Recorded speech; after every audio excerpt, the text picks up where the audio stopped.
Jalala. Faraaz Khan. Hey, Rep Dad.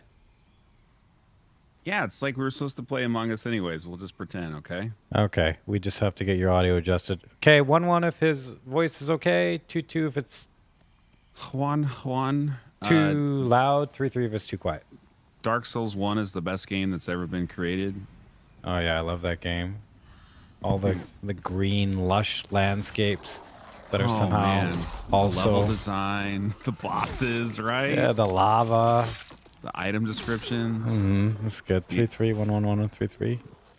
The 3-3, get him out of here. landscapes. What the hell was 3-3, Rap Dad? Get him out of here! Yeah. Freaking Let's Ivan, see. dude. Let's see. Let's You go can't to trust that guy. 125, maybe. All right. How you doing, Rap Dad? You doing good? I'm good, man. I'm still waking up, dude. You? I've been awake for, I think, since about 2 a.m. today. Nice. Yeah, it's actually pretty nice. I like this part of my sleep schedule. All right. Well, cool. I don't, but Yeah. I'm happy that you like your sleep schedule, and Oh, I'm on it's- my second cup of coffee, so maybe I'll catch up to you. I had a cup of bone broth today. What bone broth? Had a cup of Wait, bone I'm broth. sorry. What? So Carson Druitt was like, "Hey, I want to teach you how to make bone broth," and I was like, "Well, what's that?" And he's like, "Okay." He made 2 videos for me, illustrating how to make bone broth. And just recently, within the last month, within the last couple days, sorry, I got around to doing it. Basically, what you do is you take something that is collagenous, like it has a lot of connective tissue in it. Yeah. So in this case, oxtail, right? And then you put it in a Wait. pot. Oxtail? Oxtail. Like from China. like one of those Chinese cow-looking- oxtail. Yeah. All right, cool. All right, And then cool. you put it with a bunch of vegetables and some spices. And then Yeah. you turn it into soup. And then, Wow. yeah, and then you strain that. And then there you go. You got bone broth. So then Did you? Okay. go what you ahead. do Yeah. is you take that and you put it in the fridge overnight. And then tomorrow comes, you take like a fork and you skim the fat off the top. And it's Okay. like gelatinous. So then you heat it up and you can drink it. And it's good and nutritious. Wow. Yeah. It sounds kind of gross, but I'm sure I'm sure it tastes really good, huh? Tastes just like liquid meat. Liquid meat. Yeah, it's pretty good. Oh my god. Oh my god, dude. I'll make All you right. some. Yeah. You want to have some of my liquid meat? Liquid How meat. aren't you married yet? You just got to share your liquid meat with I'm with the ladies. busy. I've been married to Demon Souls. Oh boy. All right. No, that's that's Okay. like some Gordon Ramsay shit there, man. Yeah, it's really Like, good. You can do stuff with it. So I like, I don't know. Drinking it is probably the best. I made like eggs and tofu and I boiled it in bone broth, which didn't go very well, but I ate it anyway. You know, you haven't tagged Gordon Ramsay on Twitter in a while. I'm not sure he's going to know you're still making culinary disasters. I mean, You know, you're actually right. Nice. I haven't tagged him in a while. And the other day I was going to text him. Because if you Yeah. if you go to Gordon Ramsay's profile, yeah. there's a thing that says text me and it has a phone number and then there's screenshots Nice. of him responding to the text. So Standard message rates do apply. Yeah. Yeah. I was going to do it and I completely forgot, so maybe I'll do it today. That's awesome. Dude. Yeah. Hey, when are you going to put your number out there so people can text you live on stream? Never. You know how many fake calls, scam calls I get already? I You get know, like there's a thing now. So like it's tax time, right? So we have to talk to accountants, and these accountants that we were reaching out to have this thing where you have to. So like there's an automated thing that picks up, and you have to like actually like be a real human and say, "My name is XY." And then it pauses, and then it goes to the actual person, so that it filters all the bullshit out. Oh, It's like really cool. that Yeah. is cool. I think everybody should have that now. Yeah, Like, that's really you know nice. what I mean? Yeah, yeah. Anyway, But wouldn't they just make like the scam callers would just figure out how to they'd get better and better. Yeah, and then we just Yeah. refine them like bacteria with antibiotics. But who really wants to take a phone call anyway, right? You know, that's a fair point. People are scared of them now actually. Well, and not all of us are paid to take phone calls. Like usually you take phone calls on stream, you're being paid. This is your job, it's fine. You know, you're talking to whoever, you're talking to your gardener. Yeah, I my like gardener. you know, you're always doing appointments and Right, like just right, lovely I garden. mean, that's ideal. Yeah. Yeah. Yeah. And then people are listening and they never let you forget the name of that person you talked to on stream Yeah. ever. Yeah. So, this run, you are very good at video games. Hmm.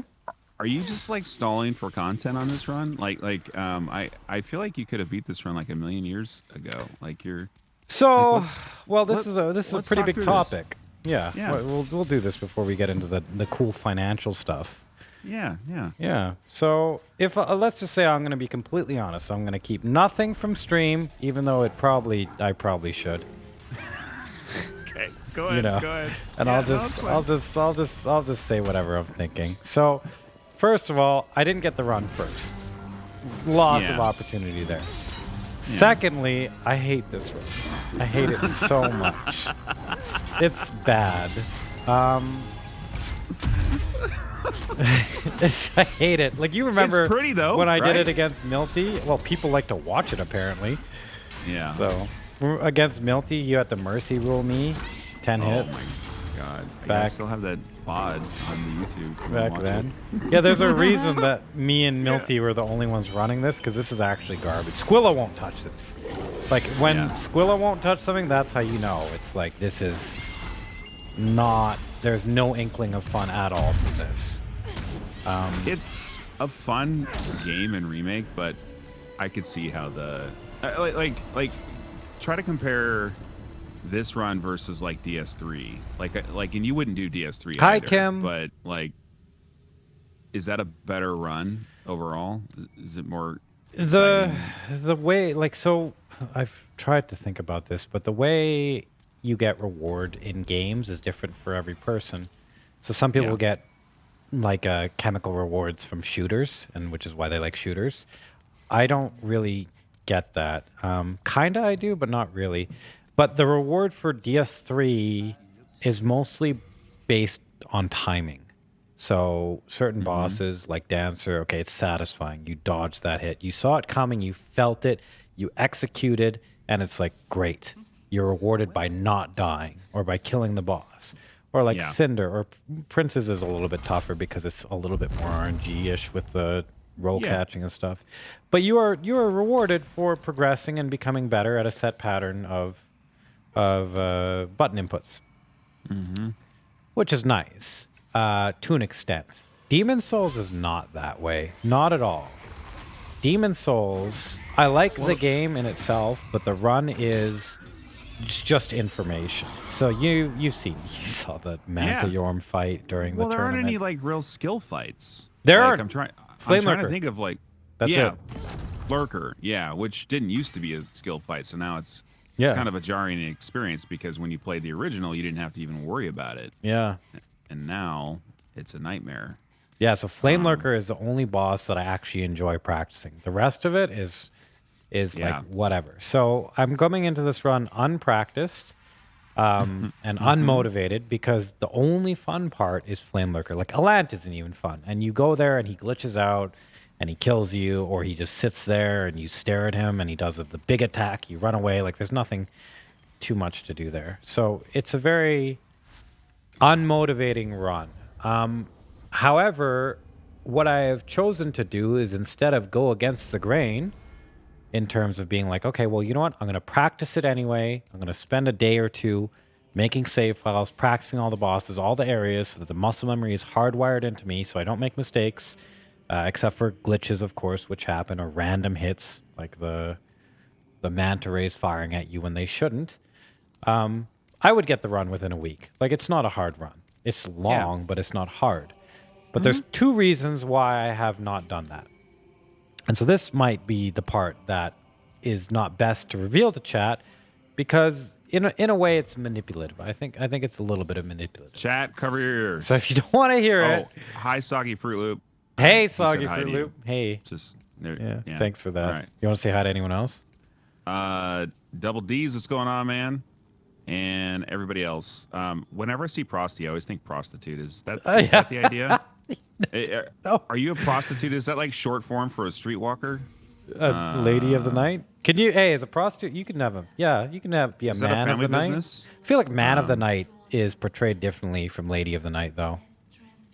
You know what's ironic though is like men of the night like are engaging with the same clientele, so it's the same job. They should just Oh, be yeah? called people of the night. People of the night.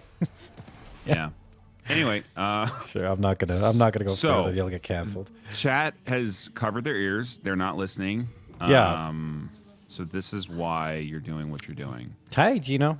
So yeah, the reason why I'm doing what I'm doing is one, because despite people saying otherwise, they actually really do like to watch Demon Souls and Souls games in general. It can be the most deadening, mind-numbing shit. The same run for the 30,000th time, but the Yeah. fact of the matter is that people are more willing to watch that on a general scale, not everybody, of course, on a general scale and in larger numbers, than they would to be like, oh, like, why don't you try something new? And you go and you try something new, like Hyrule Warriors, and you're like, spoilers, or, I just feel like some Souls right now. Or like, Well, something like that.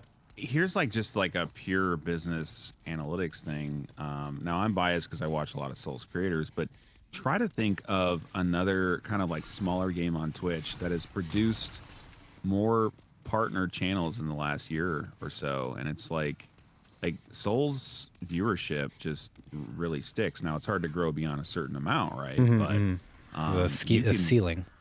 yeah, but there's definitely something about the content that really draws people in, and it's really quite incredible given that there's no updates to these games. There's no solid multiplayer.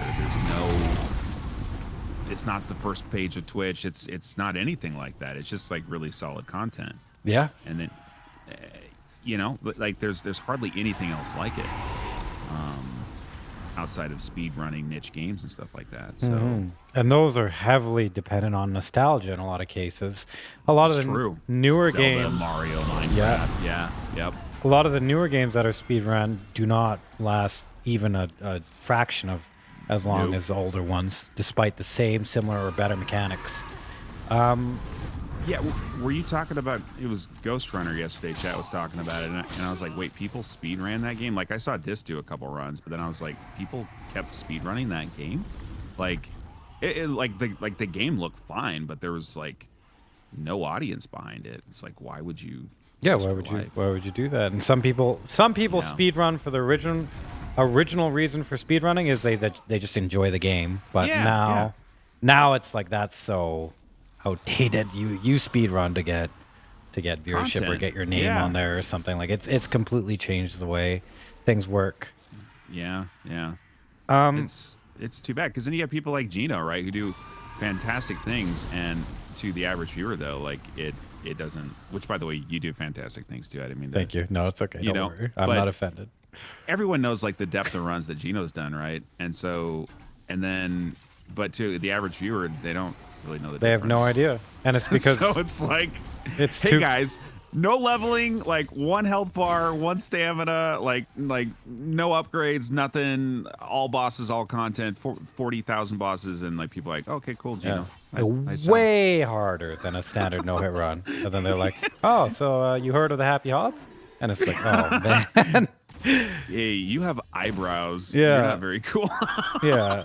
So that's an interesting thing because I was trying to figure that out a long time ago because people are like, "Oh, I like Souls. It's hard. Oh, I like hard games." But then when it came to the harder runs, they're like, "No, I don't want to watch it." And it's like, okay, well, you're full of shit. Why is that? And so I understand that better now with the book I've read, which actually goes into a lot of that stuff. But it's the same thing here. It's that even though people will say something and they might even believe it, You gotta pay the demon's toll if you want this demon's soul. I don't know Thanks, what the Miss demon's Cupcakes. toll is. Thank you, Miss Cupcakes. Yeah, for the 46 months. Thanks, ma'am. Welcome back. You know she's the best Street Fighter player in the world. Really? In Ireland, I think. Wow. Yeah, Good follower. not bad, huh? Guys, you should follow Miss Cupcakes. She's the You best should. Street Fighter player in the world. I had no clue. Yeah. Anyway, what was I saying? Oh, it's the same thing with Oh, I already follow her. Sorry, I should watch you sometime as Cupcakes. I've never watched you, but I followed you. she's really Go ahead. sweet. It's the same thing with Demon Souls. It's like, and with Souls content in general. It's like, there's just a standard of like, more Souls, but then it's also like, I kind of like it. Like they're like, yeah, I can watch this. It's okay. Whereas any new game you take is a risk, and it's usually not. People have to overcome the innate discomfort of something new and not understanding what's going on and trying to figure it out, which you see in a lot of games. People, they come in, they're like, what's happening? What are you doing? And it is, if it's not as simple as killing a boss, which in some cases, even in some cases, they're still like, what are you doing? And you're like, I'm killing a boss. And they're like, why? And you're like, I don't know what to tell you, man. It really has to draw them in like a minute or two, right? There can't be a lot of like stuff you have to figure out. And excessive story, I think, really kills it for a lot of viewers. Excessive story, complicated mechanics, puzzles. Baba Is You doesn't do good for that reason. Yeah. Unless you already have an engaged audience that is just like, all right, let's go along for the ride today, then new viewership or transitioning viewership isn't very, it's not very likely. And so because of that reasoning, you can say, okay, well, Souls games are very safe, which is why most people actually play them and stream them. Not because they love them, because they don't. Well, not because they love playing them every day, at the very least. They have some of, so I think, like, this is a personal opinion, but I think it's backed up by data too. I think some of the best like content in isolation from a game, from strictly game selection perspective, is horror content, because it elicits all the emotions and big moments and all the intrigue and just the terror that people feel, right? Horror content. Yes. But there are very few horror games out there, so you can't just play that all the time. I think Elias did that for a while, right? He had a lot of horror games he was playing. Oh, yeah. No, and it's great, and everybody does it in October and whatever. But, like, what's interesting about Souls is that it has a lot of horror aspects to it. So it's kind like it kind of taps into that market a little bit. And so people in the Souls community tend to like horror games as well. So there's, like, this, like, connection there. But there's no other game or sort of genre that's even close. Like, everything else is either like Zelda, where it's just like colorful and like puzzles and just stuff like that, or it's like a shooter, or it's just like there's no other thing to tie this in. And if there ever becomes one, it'll be a huge success. But all the development right now seems to be on either story heavy games or like games as a service stuff. And so stuff like Souls is just not developed that frequently. And when somebody tries to do it without a big budget, it ends up being a fun experience, say like Mortal Shell, but it's not like, what did we get? Hellpoint? God, that was terrible. Hellpoint was horrible. That was horrible. That was the worst Souls-like I've ever played. Oh my God, it was awful. And everybody, that's the thing, is everybody gets so excited for it. And they're like, have you seen this? Have you seen this? And it's like, it is dumpster trash. That was the worst game. Fucking, it was really bad. I would play the Surge over and over again before I'd ever play that game. That man. And then there's the Surge, and then there's Neo, and then there's like, I don't know. I find it's a culture of people who don't even know why they like something and just kind of try and propagate and continue their sense of belonging. But in doing so, they lose the essence of it entirely. So now you have a bunch of games that are quote unquote Souls likes that don't really embody any of the things that Souls really does well. But then you have a diehard fan following that's just, let's play this and let's do the same thing. Hey, I play this. I'm really cool because it's a difficult game and I play it, and they propagate that. Yeah. Yeah. Imagine if they made a Souls-like game that actually had good PvP, though. Like, that's what I think For Honor was supposed to be. Like, that's what Elden Ring could be. It could won't be. Do you think Georgie's going to allow that? Clip and ship this right now. Elden Ring PvP is going to be trash, guys. I'm Is it? sorry. It's going to be trash. whatever it is, it's going to be trash. But you get to rip off each other's arms and stuff. Oh, Yeah. Cool. I mean, I don't think it'll be that hard. I think the closest that we'll have to like some solid like action RPG type PvP might be Amazon's New World, the MMO coming out in potentially 6 months or so. You think that's going to be good? The combat's pretty decent for an MMO. It's not like a tab target like cool, I press the one button and fireball you over and over again. Like it's actually pretty engaged. Is it controller based, mouse and keyboard based? It's mouse and keyboard, Yeah. for sure. But you might be able to use a controller. I'm not sure, to be honest, but that's like the closest I've seen. If they just basically just took For Honor and like just made it balanced and not suck, like that would be the game, right? I mean, there was intense skill involved. There were lots of classes, lots of cool stuff going on. There's a lot of potential. They wasted it. They threw it away, man. That's Ubisoft, though. Yeah. But actually, I got to be careful what I say. But, Yeah. you know, Ubisoft, I love you. Yeah, we'll mute that part. Yeah. Wait, Anyway. aren't they're making new Star Wars or something, right? Yeah, they are making new Star Wars. Someone told me Ubisoft is doing new Star Wars. Yeah. Well, they've gotten better over time too. Like I don't know if you played Immortals: Phoenix Rising. That was a pretty. I fun saw game. that. I wanted to actually check it out a little bit, but I think it's Yeah. dead now, isn't it? I'm pretty sure. Oh yeah. Super dead. Well, it was just the wrong time to launch that game. Yeah. There were too many like super big games coming out in November and the new consoles, and it was just like. But yeah, I mean, like when I see a game like that, I think you instantly because it's like I think of Breath of the Wild, and yeah. So I just think it'll be which I do think you will like Blue Fire. Right? Like I know you had your reservations. No, about I'll it. probably like it. Yeah. Yeah, it'll be fun, and hopefully good.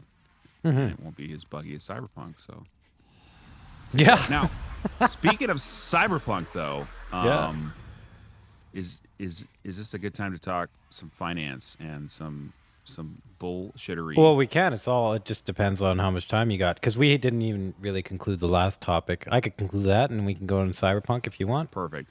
Let's do it. It's your show for us, so. Oh yeah, well they're here to see you right now. So, what was I saying? So, Souls is safe. Like you're never like, Yeah. will my viewership go down with Souls? It's like no, it'll stay pretty standard or it'll go up. I think what you mean to say is, will you be serving your community well playing Souls, right? It's not about viewership for us. It's about making your community happy. All right, cool. Yeah, Perfect. exactly. That's how you want to phrase it. Carry on. Then it's also like it is like, hey, what are people going to like? What are they going to be most comfortable with and stuff like that. And so there's two things that go there. Well, the first thing is I'm actually really, really busy. Really, really, really, really busy. Yeah, you are. The business is.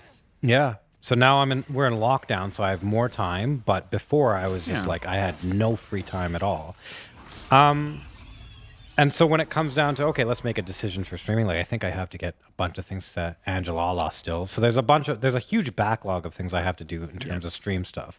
I haven't worked with Carson in many months for emotes or anything like that. Like there's just a ton that's on the backlog. So when it comes to like, okay, how much time do I have to stream today? I have this amount of time.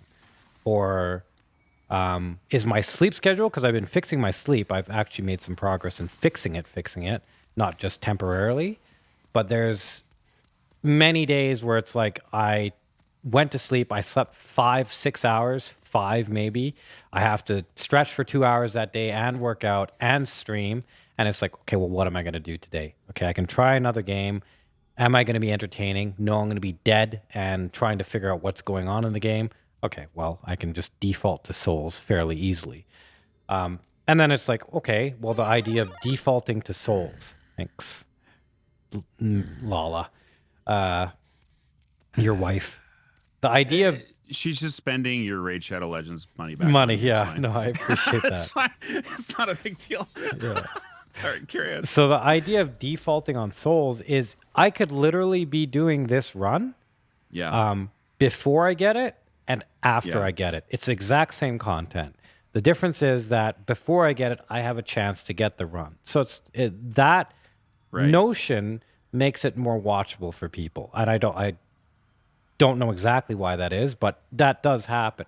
So I've done pretty much all the runs except for the shitty fucking Geno runs, which are like, add soul level 1 and then a broken weapon. All of Geno's runs are shitty. I agree 100%. They would drive me insane. So while I'm doing this run, I have like something to fall back on. Okay, well, if I don't have anything to do today, I can always just do a Demon Souls no hit run. So, But here's the thing about this game, though, right? Well, not this game in particular, but Souls games that you played a lot. It allows you to have conversations that chat really likes to engage with. that was my second point. Yeah. Right. So you can focus on being you and not like, where do I go? Right. And that's huge. So Yeah, so that's exactly what it is. It's in the past couple weeks or however long, and whatever conversation it has been, like sometimes it's with Frankie, in this case it's with you about the cyberpunk stuff. There's always really, really interesting things, and just like you said, I can't have these conversations if I'm playing a game that requires my attention more than Souls requires no attention from me. I walk up, I hit 3 times, I move, I hit once, I walk away. It's like I can do that while talking to you. It's not that difficult. Same thing with the Mantalord coming next. I sit in a corner, I spam R1. It's not too difficult. So, but because of that, I can have conversations and talk about things and give my opinions and engage chat. And whether chat knows that or not, they really, really do like that. Most of the time, there will be people who disagree and hate me, of course, but there will be a lot of people who are like, hey, that was a good stream, or like, I enjoyed that, or thank you for talking about this, or, you know, it will flesh you out in a different way that other games can't do, or other aspects you can't really get that. And not only that, but if I did that in just chatting, as opposed to Demon Souls, half the people that are listening to these conversations would not hear them because they would just be like, no, there's no souls in the background, I'm not going to listen to it. Which is another interesting and strange thing that happens. well, right, like you asked about old school RuneScape, like Tolo does that, I don't know, maybe like once or twice a month, and he's just sitting there fishing, right? He's just talking to people, but you can actually watch something. It's more interesting than just like seeing a big head cam and I don't know, like, right? I mean, Yes, that's exactly, yeah. That's what it's all about. Just give them something interesting to watch, have a good conversation, have a good time. You have an incredibly supportive community too. Like, Oh, yeah. they will defend you to the death. They There love you. Chat, right? You love some Faraaz? Really, really, really very, very good people here. I don't know how it happened because some of the things you say, I'm like, why do they love you so much? Yeah. But we get sucked in, man. Like we've talked about this before. How like at first I was like, I don't like this Faraaz guy, but then Yeah, you did say you that. just you're like a virus. It starts small and it multiplies, and it's just like all of a sudden I've got like the Faraaz COVID and The Faraaz COVID. and I love it. I don't want to wear a mask. Like I want more of it. Right? It's sorry guys. Wear masks out in public. I'm talking about Faraaz's chat. It's different. I appreciate that, different thing. Rep. That's really nice, man. Yeah. But yeah, no, I have definitely people that dislike me or don't like me or don't want or maybe just don't want to associate or are neutral towards me. But then there's a lot of people in my chat who are pretty cool, and I like them a lot. And without them, there would be no way I could stream. Like that would be it. They comprise the entire stability of the They're community. core. Yeah. It's super cool. But yeah, that being said, one thing I wanted to say about that is that people, for example, with the example of RuneScape, so there might be people who will only watch Tolo play RuneScape or only watch Tolo while he is talking about things during RuneScape. But if he were to just switch to just chatting or like, oh, I'm just going to do a podcast or something like that, then they wouldn't even click. And it's not like they would not enjoy the content. It's not gaming anymore, right? It's like something else. It's something else, and that's the thing. People will come for a reason and stay for a different reason, but they will justify their watching in the first place as the reason they came. And this happens in many areas, in many different fields. It's a post hoc rationalization of you see something and then you take a step in that direction and you're like, oh yeah, that's why I'm here. Not because of this, this, and this, but because of this. And Yeah. so, Yeah. Well, and it's not intentional either. Like, like the more we talk about this, and this isn't a Tolo stream, but like, I am more likely actually to watch him stream anything that I've seen him stream before than something new. Even if his content's the exact same, I don't give a shit about RuneScape. I don't care about his old Monster Hunter games that he plays sometimes. I don't care about any of those games. But when he's streaming something that I've seen him stream before, I'm more likely to jump in and watch. Even, but it's the same shit. Like every game he plays is, well, except for like Monster Hunter, but every other game he plays is shit. It is garbage. They are garbage games. yeah, demos it's very, and stuff, yeah. demos and just trash games. And it's just if it's familiar, you're gonna do it, right? Exactly, You played it's it, the you watch familiarity. someone. Yeah, and that's why new games are so hard to engage with. And It's like, keep an audience as well. Like Yeah. old games, they got the nostalgia, so you know, it's not unfamiliar. It will always be familiar. Mario 64 will always be familiar to the majority of the population, whereas Ghost Runner is just not gonna It's have some- that. Yeah, I watch you no matter what, but like I'm more likely to click through if you're playing this game, you're playing Devil May Cry, even Smash, because I've seen you play all these games before. But if you put on Ghost Runner, then I'm like, I have to commit to like looking at a new game and figuring out what the hell's going on, and like what if we're like this is the weekend, like we don't want to think, we Yes. just want to hang out, you know? That's what people like. Like, Yeah, and that's exactly Don't it. make us think. It's people have a certain wiring to them, and whether they like it or not, that wiring it can be separate from their intention or how they are as people. But in a Yeah. lot of small decisions or unconscious decisions, like where do I click, what do I do with my clicks, it's you're appeasing to the wiring rather than the person, and that's why things like clickbait really work, and it's why it's still around today, even though everybody quote unquote hates it. Like You there's have to do it though. Like to grow, say, a YouTube channel, you have to build videos around topics people are searching for, and so you have to start with what people are looking for, and then find a way to connect with it through your own way. yes. So the outrage over clickbait is complete shit. It's like if you're upset about clickbait titles, then you don't know what it's like to create anything, because if you create something that's not clickbait, It's most not getting likely, anything. That's no the- one it's will not click getting on it. anything. Yeah, no So one's then gonna why click on the fuck it. are you making the video? Yeah. It's Yeah, tough. Like it's yeah. there's a big disconnect between the world of creation and marketing and what the consumers see. And this is just what I've seen, and I'm not advocating for this. I'm not in a position of Yeah. like, oh, like, hey, you should listen to the marketing boys, because I personally don't like it either. No, but I know. I do see it where it's like you have a population and they have a certain wiring. And that wiring is, in certain cases like Facebook, it's triggered by outrage. Or in certain cases, like in YouTube, it's triggered by current events and caps locking and buzzwords. And it's like, even though people, Caps locking. yeah, people find that shit annoying and manipulative. Do you know what's worse than caps locking though? What? People in the YouTube comments that don't ever capitalize any single Anything. word, and it's just like I'm like, are you 12?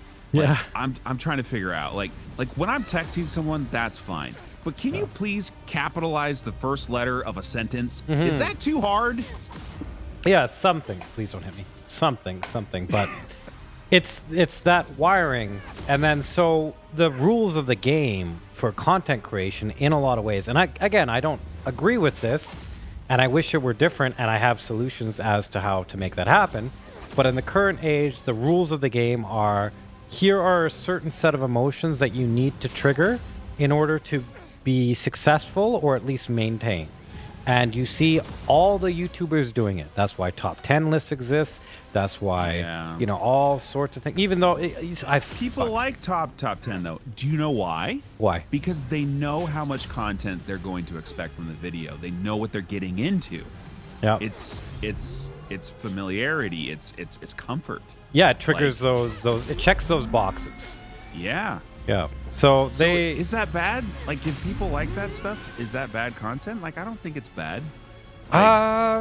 So know. my personal perspective on it is this is the reality of the situation, Yeah. and you have to deal with the reality. Like you can't just say like, no, if I make a video and I title it the theoretical abstract personalization of lamps in Calgary, Alberta, you're probably not going to get clicks compared to if you say, hey, I fucked a lamp. Something, like something like that. And that's the reality, and you have to deal with the reality. Now, is that ideal? No, because you want people to be sentient, thoughtful, caring individuals. Not lamb fuckers. Not right? lamb 'Cause that- fuckers. Yeah, no, that's where. Yeah. So, Zoodle brings up an interesting thing. He talks about the YouTube voice inflection thing, which is important, right, to maintain people's attention. Oh, I've really? been thinking more and more about this, though. Like, it's interesting. A lot of the tactics that people use to grow their YouTube is really focused around content that really resonates with a very young audience. Mm-hmm. And then you take that another step and you're like, okay, these people are doing it for a business. You're not selling products to 12-year-olds or 14-year-olds, yet that's like, for a lot of people, their core audience. And then you start thinking about it, it's like, well, then how is this working? You're serving ads to 12 and 14-year-olds who don't have any fucking job. They have no money, no capacity. And then it's like, wait, is this whole thing like this feedback loop of like failed marketing campaigns? Because it's like, That's interesting. well, because if you look at your average YouTube viewer, they're very young. Like a Yes. lot of us watch YouTube, that's fine. But young people, my kids, for instance, they don't give a shit about Twitch and live content. They are on YouTube. If we let them all day long, they are like just consuming all over YouTube. And that yet, shows as well in YouTube chats and YouTube comments versus Twitch chats and Twitch comments, I think, as well. yeah. Yeah. But That's like that's people super interesting, yeah. people on Twitch are generally older. They generally have jobs. If they don't have jobs, they at least like can put sentences together and things like Yeah. that. Not in all chats. You know who you are out there, guys. But like, it's a better experience for like an advertiser for a business because it's like you can reach actual people, and it's just so weird the way The way it well, works. that's social media and TikTok. Like, what the hell is the point of that? Like, Mhm. like I know I'm a boomer, guys. I'm 38 years old, but like, I don't get TikTok. Like, I get it, but I don't get it. I was like, you just watch little meme videos all day long? And so what they're But- doing is they're capitalizing on stimulation. So Yeah. there's as you develop, you learn that hey, instead of eating candy, I'm going to eat a nice full meal because overall I will feel better and the net positive will be higher. And you learn that emotionally and in the content you consume. So I'm sure people like certain movies for that exact reason, not because it's pleasant while you watch it or all throughout while you watch it. It's not like giving you the most amount of stimulation. In certain aspects, there might be sections where it might be really boring, but overall the movie is a lot better. And you it's like a sacrifice. You sacrifice now so that overall it's better. I don't think a lot of kids, well, the majority of kids don't have that as a concept because they haven't developed that way yet. And then a lot of adults aren't like that either because they've fallen into traps along the way and ceased their development. So you have these companies that are capitalizing on that, and not only capitalizing, but they're reinforcing it. So not only do you watch TikTok, but you're encouraged to be a creator. And I think I saw something about the app where it's like they make it harder for you to leave. So even if you're like, hey, maybe I shouldn't be doing this, and you try and exit, it's like, are you sure you want to exit? They And just you're got like, your hooks in you. Yeah. Yeah. It's creating like little social media drug addicts. which is like, not good. Very bad. No. Yeah. It's like, I don't know that it's worse than meth, but it's pretty bad. You know? It's Like, pretty bad. Yeah. The idea of reward from nothing from watching something or from not like you should get a reward for exercising or working out or eating healthy or doing something good for yourself. But now people Yeah. are just binging on something that doesn't do anything for them, really. In most cases, it doesn't do anything for them. And No. they're also creating a culture around that too, which is, you know, it might be why you see certain people getting offended over things that they have no business getting offended over. Lack of development, lack of thick skin, lack of things you develop and learn as you age. Oh yeah, Yeah. yeah. No. It takes time to get perspective on these things, and like, trust me, I have a 14-year-old, and I try to have a conversation with her sometimes, and it's just like, you're smart, but you really don't get it. No matter what I tell you right now, you are never gonna You're not gonna understand get until it? you're like 10 years from now. So I'm just gonna stop trying and move on. It's very, very tough. Yeah, that's an interesting thing because there are things that kids have to figure out for themselves. They just have to. You can't explain it, and this Yeah. goes with all people. You just cannot explain and it to them. adults And adults, yeah. I'm still learning. Like, I'm way better than I was, but like, Mm-hmm. I'm still learning how to interact better, how to not be such a shit kid sometimes when my like visceral reaction is just like jump on somebody when they do something annoying. But I'm like, no, there's a better approach. You know, there's like Yeah. better ways to, you know. Yeah, and that's why I always say it's better to facilitate a world like that, which allows you to make mistakes safely, rather than Yeah. a world where you can't make any mistakes at all. And right now, it's like, oh, a world where you can't No. make any mistakes at all. Yeah, well, and there's a difference between mistakes and deliberate. There is a shitty- difference. Yeah, shitty that has to be behavior clarified. and character, right? So like, it's like the mistake's not like, oh shit, my dick fell in this vagina. Sorry, wife. You know, it's like Yeah. that's not a mistake. But like, yeah, Okay. we do learn from mistakes, and we can grow from that, and we should be able to do that, right? Yeah. That's part of human development. That's so, part of the human experience. But anyway, back to what I was saying. yeah. From that tangent is that so that's why I'm not in a rush to complete Demon Souls. Yes, I do hate the run, but it also gives me an opportunity to do things like this where I get to talk to you, Rap Dad. We're friends. And it gives me an opportunity to not worry about the content I'm making every day. If I had this run done, and I almost feel like I'm going to get this run done today.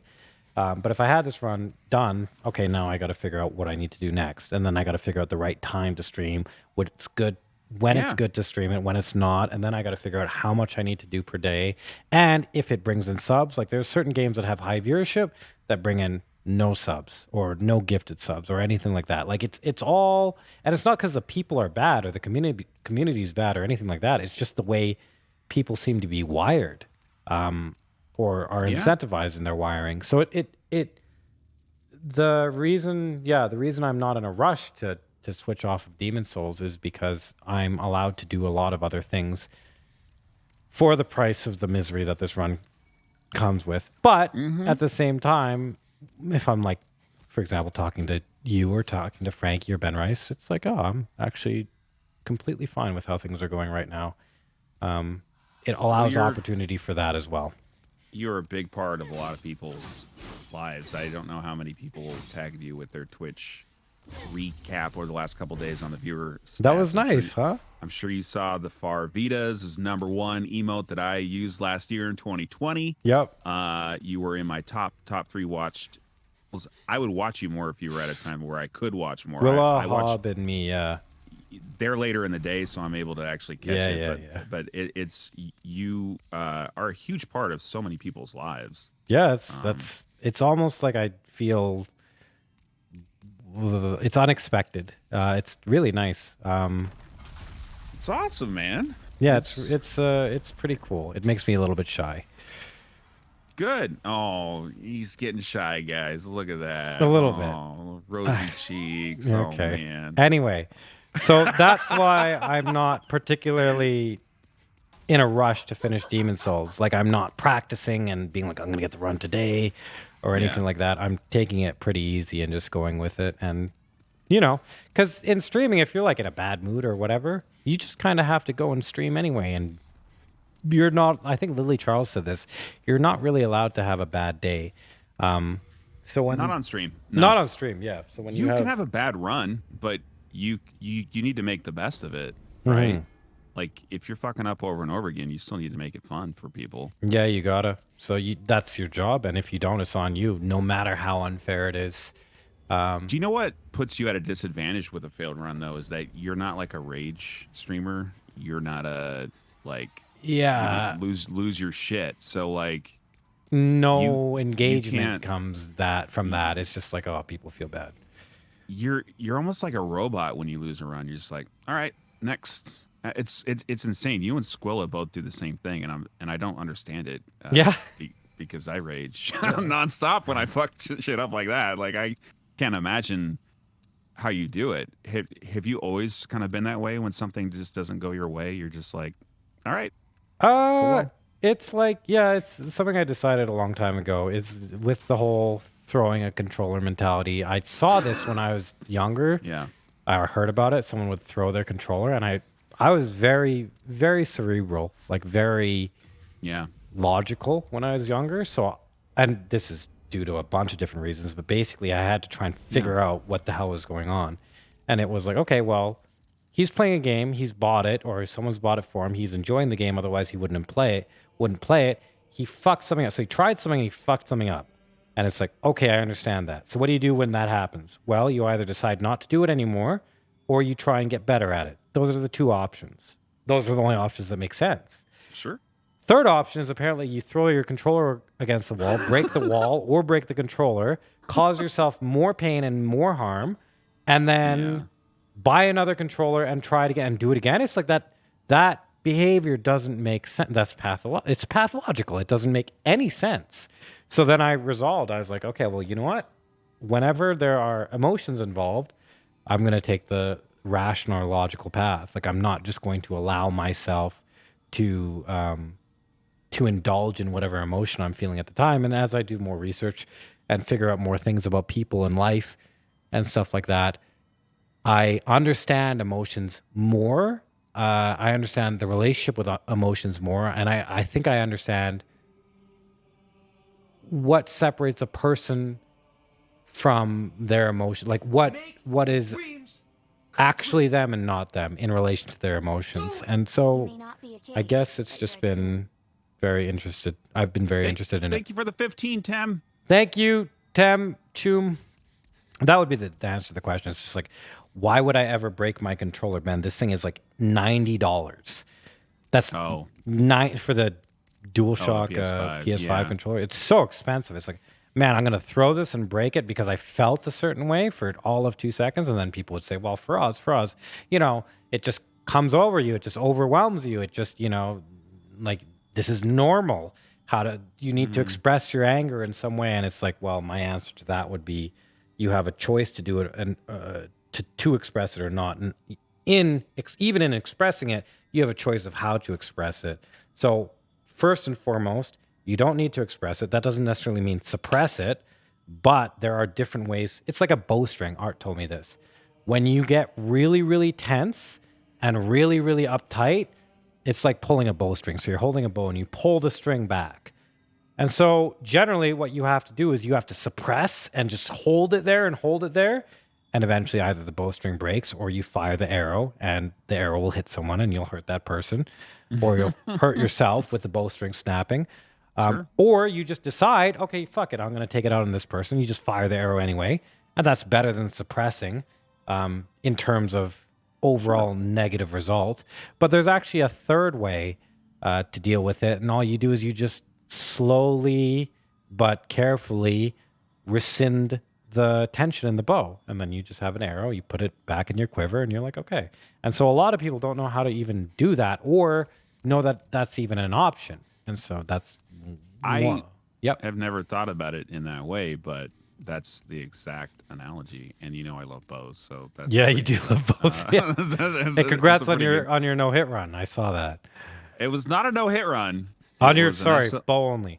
It was an SL1 run, and Yeah. actually, the real McDan. I don't know if you know him. He's a hitless runner as well. He did some amazing edits. Like when you get a run that you want to kind of do like a journey kind of experience, like a 15-20 minute sort of summary, he's awesome. He does Yeah? like amazing edits. Yeah, really, really good. Really good. Stuff.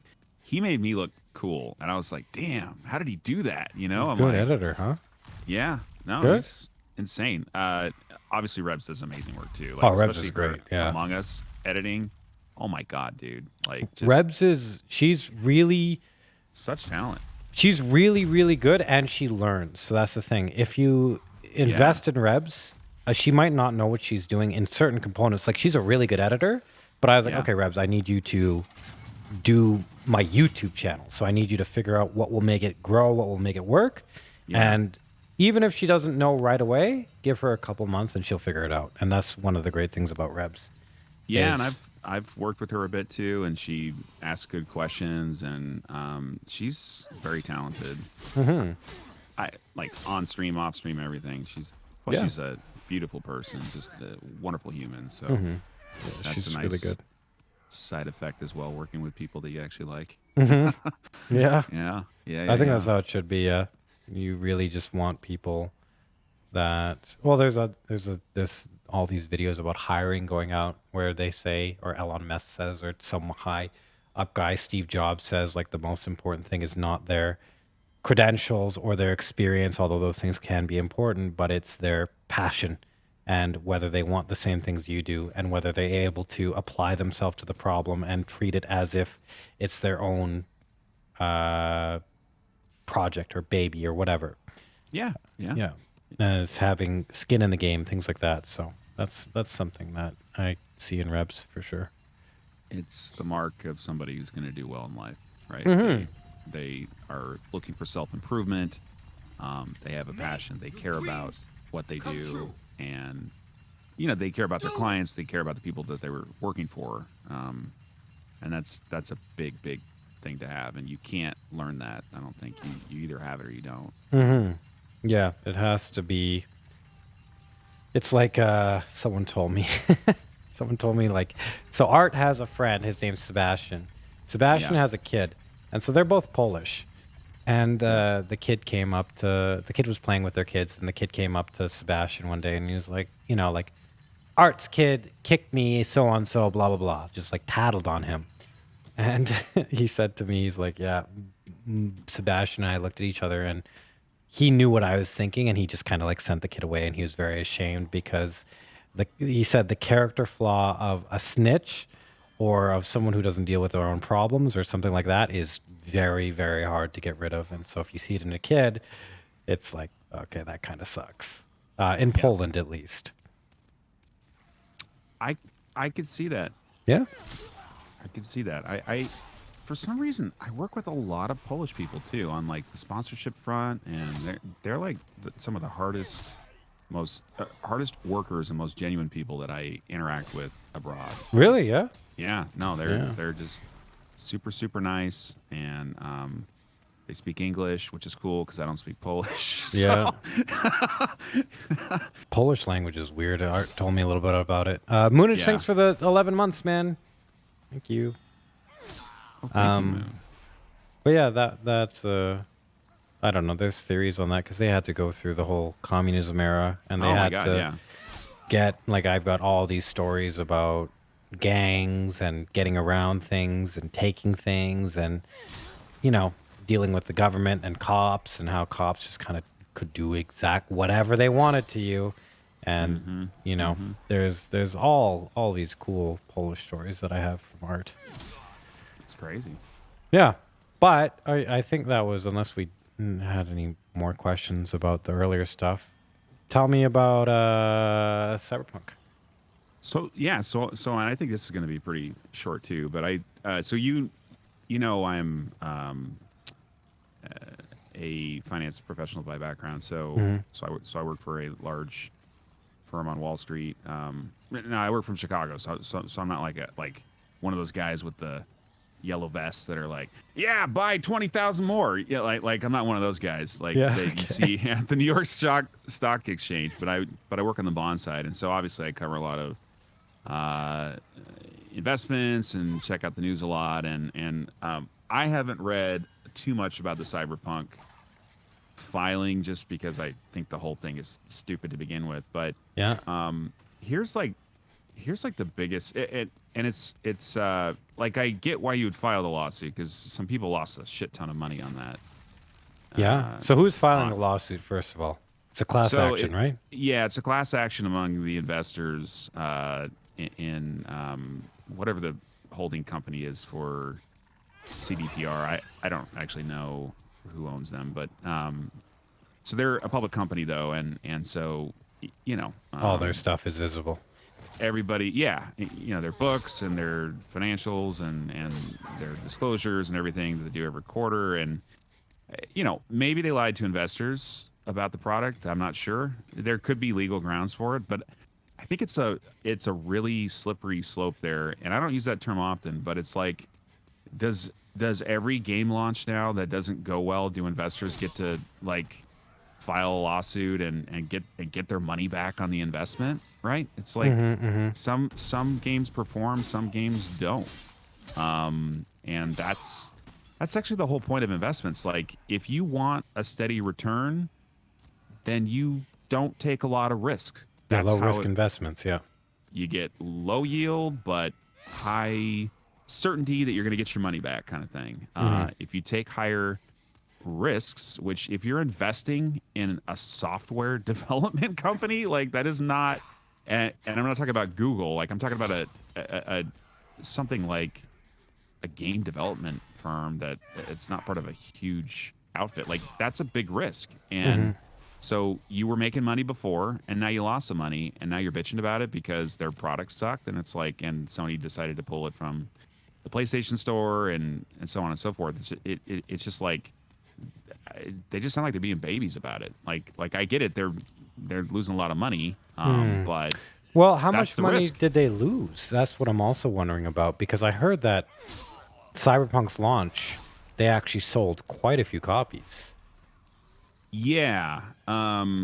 So like if you were to look at, I'm just gonna, so CD Project actually is their holding company. I'm just looking up what. Yeah, what sure. the- That's the you take your losses time. were. No problem. I mean, they were trading at the height in December, like at launch day, they were trading at about $31 a share, and they're currently at $17.45. So, 31, so they dropped almost half. almost half of their stock value. Yeah. And they take forever and a day to come up with new games. So Yes. it's not like they have another big title like lined up ready to go to like get that value back. So yeah, if you own stock in these guys, you're not doing great right now. So the stock hasn't been doing well. But Ivan says that they made back the development costs really, really fast. Right, but which is more on the financial, the fundamental side of the credit, right? So they're, as a company, I'm sure they're doing fine. Some of this is just like the forward view, the knee-jerk reaction. Yeah. But this type of volatility happens with a smaller company, and it should be expected, especially if they're not diversified. They don't have other projects going on. Like EA stock goes up and down, but a single failed launch is not going to tank that company. It would have to be something far more systemic. So it's kind of like buyer beware. Like just to be clear, I am not a financial advisor. None of this information is to be construed as financial advice or ways to park your money. You should get a qualified financial investor or Yeah. Fair financial enough. advisor for in whatever country and region you're in. And Can you whatever. get sued for this stuff, Rap Dad? Like if someone, if you didn't make that disclaimer, do you think someone could actually sue you for this? No, I'm as part of my job, we are not allowed to make recommendations. Right. Yeah. Yeah. So, and in the U.S., you have to have certain licensing and Yes. testing to actually do this, and so yeah. So this is just like fun Sunday chat, like Yeah, you know, not kind of business chat or advice Yeah. chat or anything like and that. if you ever make investment decisions based on like a podcast or something a streamer says, then you probably should I don't know how you got your money. Yeah. But that's just not a good idea. I can't tell you how many times I've had like an uncle or somebody say, "Hey, should I buy stock in so and so?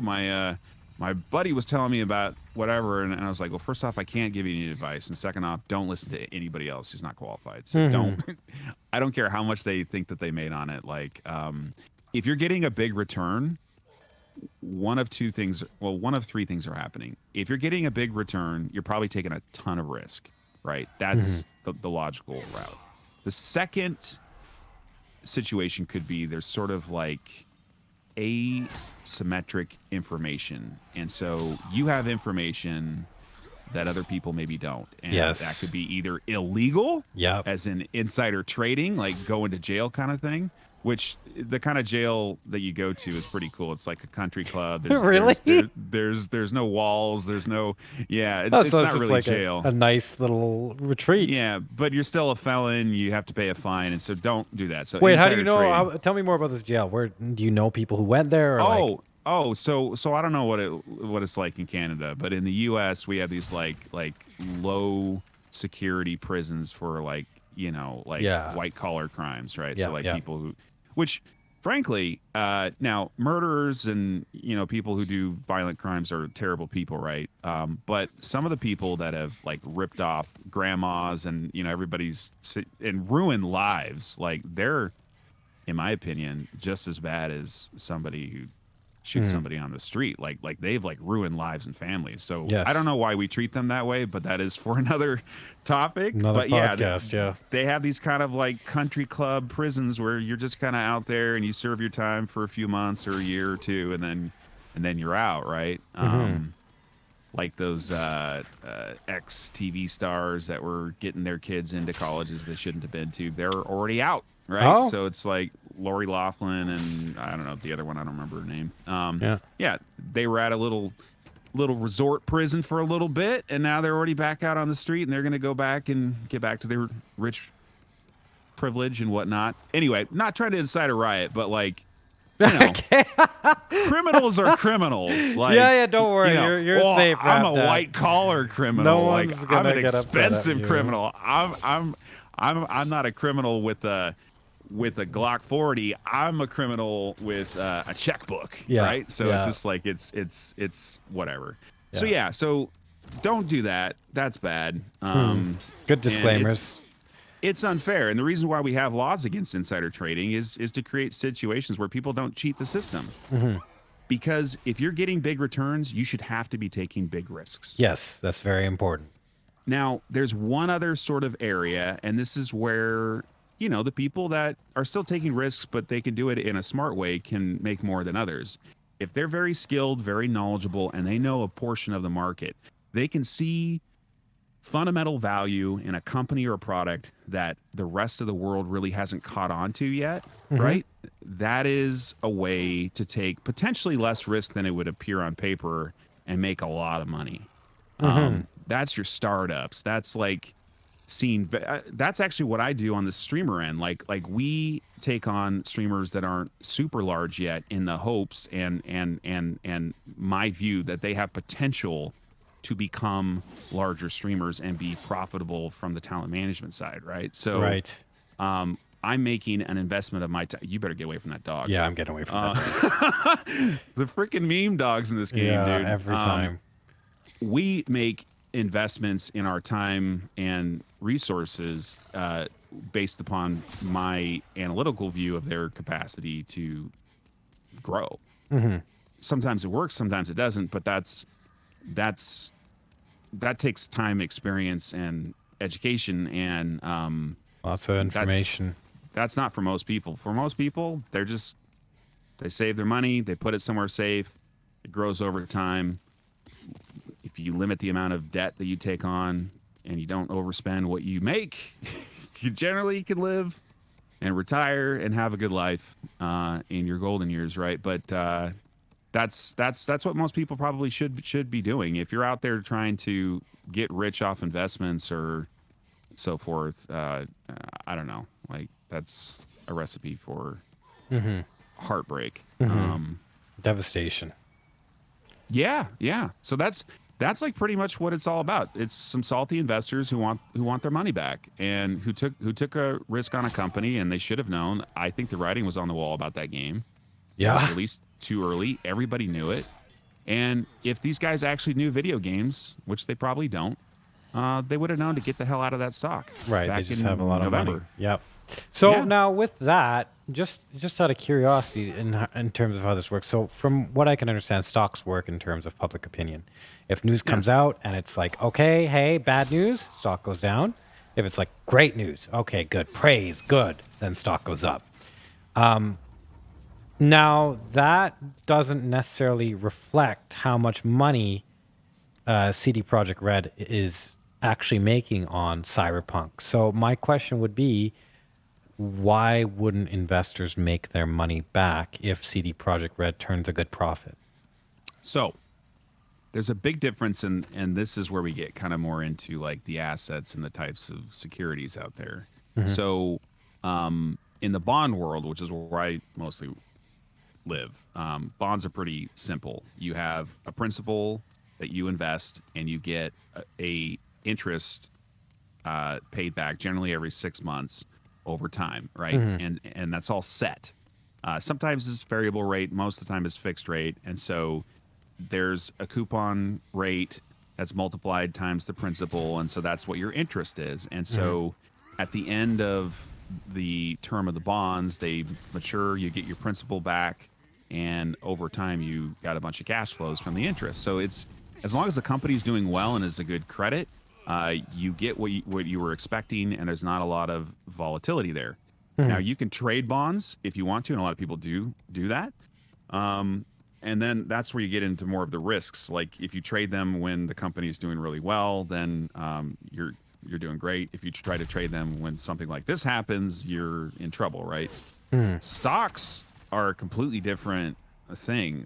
Like you would think it would be all about financial performance and the health of the company, but their stock pricing is really based upon a forward-looking view of the company, and so it's not so much like how they're doing right now. It's where they think investors, or it's where the company is going in the future, or at least the investor perspective on that. Okay, fair And enough. so bad news about a launch makes them think that they're going to do shitty in the future now. Which seems counterproductive, because I think actually CD Projekt Red's gonna do fuck. Oh my god, what the hell is that? Uh-oh. I've never seen that before. Oh my god, I survived, Rapdad. You did. Oh boy.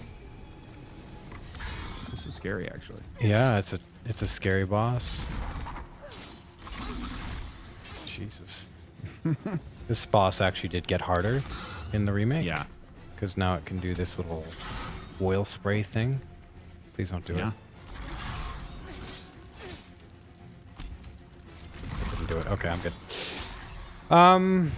Yeah, so I would think, knowing games, that what's going to happen is that CD Projekt Red is going to now release a bunch of free DLC, a bunch of free patches, and it's going to be more like The Witcher, where it's like, oh, look, Blood and Wine, that was a really, really good expansion. Or Heart of Stone, I think it was. That was a really, really good expansion. Everybody liked it, and all the bugs are now forgivable. And people really like The Witcher 3. And I think they're eventually going to really like Cyberpunk as well, and be like, sorry, CD Projekt Red, we're looking forward to your next game. So I would say that from that perspective, I would think the projections would be the stocks would go up, or things Yeah. would get better in the future. I think the issue is that there was a lot more optimistic investor view prior to the debacle of the launch itself. Yeah. And the stock increases prior to that were based upon the investors' forecast of where of how good things were going to be in the future as well. I Right? see. Okay. So it's the difference between investing in a project versus a company's long-term health. And if you were to invest in it, like whoever made loans to CDPR for the production of Cyberpunk got their money back. They got their return. Like Yes. that's not the problem. But It was the people that were working on the projections. Yeah, and Okay, but makes this is why you need to be diversified in your investments. Like you can't have all your money in one little thing like this, because one bad launch, like imagine if Grandma put all of her money in CDPR. Now, first off, why the hell would she do that? But like, let's say she did, because like her nephew's like, oh man, Cyberpunk's gonna be great. Yeah. Grandma, put all your money in this. You're gonna be rich. And Grandma's like, oh, all right, son. And then she puts all her money in. All right. Yeah. I'm gonna be rich. Yeah. And then now Crow she's grandma. broke because like little Johnny's a piece of shit and doesn't know what he's talking that's about. exactly. And, Little Johnny's a piece of shit. yeah, Fucking and little Johnny. and again, this isn't advice, but like for me personally, I don't ever invest in anything that I don't understand. Yeah, that's a like, good rule, I think. Do you like think back, like how long has Bitcoin been around? Like 8-10 years now? I can't even remember. A Like, while, yeah. think of how many people are like, oh yeah, I gotta get me some Bitcoin. I was like, does anybody actually understand crypto? Like, yeah, there are people who do, but it's like there are a lot of people who own cryptocurrency who have no effing clue What's what going the on. hell that is. And they still don't. I've watched I don't know how many videos on crypto and how it all works, and I only understand a fraction of it. I wouldn't touch that shit with a 1,000,000-foot pole. Me too, And yet- actually. I tried to figure it out. It was like, no, this will take many And now there's hours. companies that are out here trying to sell streamer cryptocurrency. Have you seen any of these stupid emails yet? No. I probably sent one to you. It's Yeah, like you sent it to me. I don't remember what it is, but it's like, oh, we got this cool idea, guys. All right, cool. So we're gonna create a cryptocurrency, and you can have like Faraaz coin, and then like your viewers can invest in Faraaz coin, and then they can get rich. And I'm like, excuse me, Yeah. excuse me, where am I gonna spend my Faraaz coins? Like, Yeah, like, that's what. How does that even? I still don't understand how it works. Where do you spend Faraaz coins? it's stupid. Like the whole idea. This is why anytime that I'm gonna make a video, I come up with an idea. I kind of jot some notes down. I let it sit for like 4 or 5 days, and then I go back to it, and I'm like, is this still a good idea? And I'm like, yes. Then I produce the video. These guys creating this shit, they were like on some freaking meth, or they were like, I don't know, on coke or something, and they were just like, man, let's create streamer coins, and then like they just go do it, and then they like get investors sucked into it. They lose all their money. Streamers are like, this is stupid, and it's like Everybody loses. There's got to be I don't someone need to be that rude makes the because money like off this stuff. people, well, someone does, but like I don't want to be rude to people that are putting their heart and soul in these ideas. I'm all about being an entrepreneur and coming up with cool solutions, but this is like a solution in search of a problem. Oh, okay. I like that and- saying, actually. I really like that saying. It's just like, why?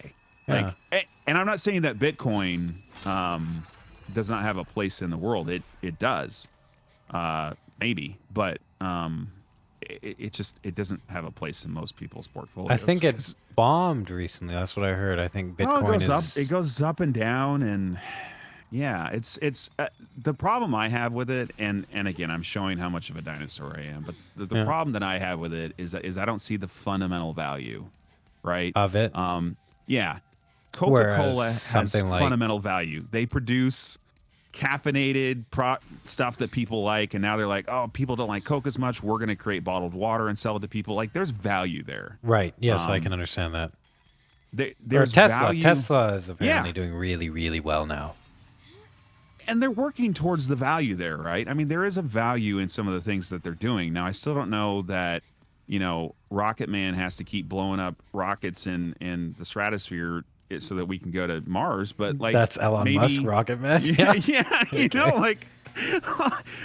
but sure, I'm sure at some point there'll be a breakthrough, and super rich people will get to live on Mars when the Earth is just blown up because we've overused everything on the planet, right? But yeah, it's just like there's got to be a problem, and then like that's what a product or service is. It's a solution. A solution to a problem, yes. Yeah. Like you're providing entertainment. People are bored. If they didn't have you right now, they'd be watching the same boring Netflix episodes they've already watched because of the pandemic. And like people are like, you're solving a problem for them. There's a service that is being provided. Yeah. But if you were sitting here playing something that nobody wanted to watch, you're Not there's no solving. problem. There's nothing Yeah, to fill. yeah, Yeah. right. Yeah, it makes So- sense. Yeah. So with jeez, poor Bitcoin, poor Faraaz coin. But Faraaz coin. yeah, poor Faraaz hey, coin. I would buy a physical Faraaz coin to like put it on my like shelf or something. That would be awesome. But I have would- no want for a digital Faraaz coin. I Like, can- I want a real one. Completely appreciate that. Now, the question becomes from there, well, where's the world heading? Because now there's all this stuff with AI, there's all this stuff with decryption, encryption, cryptocurrency, like all sorts of things that are beyond I wouldn't say everybody's grasp, but they're beyond the immediate grasp of people to understand. So like cryptocurrency, to understand that you have to do some research, you have to watch some videos, you have to read some stuff, which the majority of people are not willing to do. And that's why the majority of people don't understand cryptocurrency, not because it is necessarily a bad investment or a good investment, because I don't know. But I think things might be headed in a direction where concepts or services are going to be more digital and more transient than Coca-Cola or Tesla. What would you think about that? Well, Like investment into an AI company. Like I think what's going to happen is we're going to. which everyone's doing right now, by the way. Like, Really, are every they? Yeah? company's like, oh, we got to get AI. Yeah. Oh God. They don't know what to do with it in most cases, but they're like, we got to get that AI. Yeah, we man. got to get that AI. Or we got to get blockchain tech so that we can do something. Which, by the way, the underlying technology behind Bitcoin and cryptos, like the blockchain technology, is Yeah. a very efficient way to record and verify transfers and authorizations and all that kind of stuff. And that's like what it was really about. Okay. But I don't see everybody using Bitcoin in the future. I mean, I don't know. Like you watch a game like Cyberpunk or some old school sci-fi thing where everybody has like a barcode on their forehead and you just scan it. I mean, that Yeah. does make sense. Like, why are we running around with like coins and cash still? And like why is it so hard to give people money? Like half of my job right now feels like I'm just trying to find ways to wire money to my clients or get a wire from a brand, or a PayPal payment, or it's just like all this like nonsense just to move money around. Yeah. Like Inefficiency. we definitely can get better at that, but what are the products and services of the future? It's going to be insane. Like the more people are not needed to provide those products and services, like what are people going to be doing? Like it's already hard enough for unskilled labor to find a job and do something meaningful with their careers. Yeah. Like, can you imagine when they put like people like me out of work? Like my like 9 to 5 will 100% in 20, 30 years, maybe Be gone. sooner, will be gone. Really? Nobody will need to look at financials with eyeballs. Like it'll be models, and there'll be like somebody at the back end, probably in a lower cost labor country and location, not in the U.S. And they'll just do it, and boom, boom, done. And then, No way. So wait, Yeah. with that, but wouldn't that potentially open up jobs for both exploitation and counter security as well? Because that's what I'm assuming what will happen. If it's a process that's modeled, then there's going to be a surge of people that are like, oh, I can take advantage of this, and then maybe there's going to be a field for countermeasures. And so would that be a transferable skill, taking the skill set you have and saying like, okay, I know what's going on here, and then being like, okay, well, my job's gone, but now I can work in counter security to the exploitation of the financial methods I was using or whatever. Sure, absolutely. Lower payroll counts, like less people. So Yes. the strong will survive. The disadvantaged will not. Yeah. I mean, I don't want to get too social here, but like in this like dystopian future where so many people are not needed to do anything anymore, there's going to have to be like a universal income. Like there's just no way Yeah. that you can just have people just like, well, what are you supposed to do? Like, think of how many streamers there are now. Think of what would happen if like these like streaming is like one of these things that is like really insulated from a lot of this, right? Because you're an entertainer. Like there's always going to be value in arts and entertainment. no matter what. Like, I'm not going to watch a robot. That's what I worry about now Do, too, because it's like when it started off, streaming was small and it's gone exponentially bigger. So there's so many more broadcasters now. Yeah. And as such, the rules and the regulations on streaming are increasing and increasing and increasing. So you got things like the DMCA, which was never enforced before. Now it's being enforced on the more technical side. But what worries me is that, like you said, okay, well, I'm not going to watch a robot, but eventually, like this VTuber stuff, like chat's talking about here, that's scary to me. Like the VTuber, Yeah. that's the anime girls, right? Anime girls with the cute voices. or boys or animals or whatever. Are they doing you're boys into. too? They Yeah, no, they have them all. That is scary to me. Yeah. Because there's companies right now that are working on an AI platform for that. I actually, so I rep a couple of Twitch DJs, and I came across a Twitch DJ channel that is literally an AI bot. And No way. It's getting information from the viewers in chat, and then the viewers can kind of control what songs and the tempo and all this other kind of stuff. And I'm like, no, get it out of here, man. Like, this is art. Like, I don't want a goddamn computer telling humans that the optimal way to enjoy entertainment. It's just like, we don't need that. Like, we are imperfect people. Our entertainment should be imperfect as well. I agree with that. I really like that. And there's also beauty and grace in nuance. Yes. And well, this is reflected everywhere, but the things that the beauties in the imperfections, you see that all the time.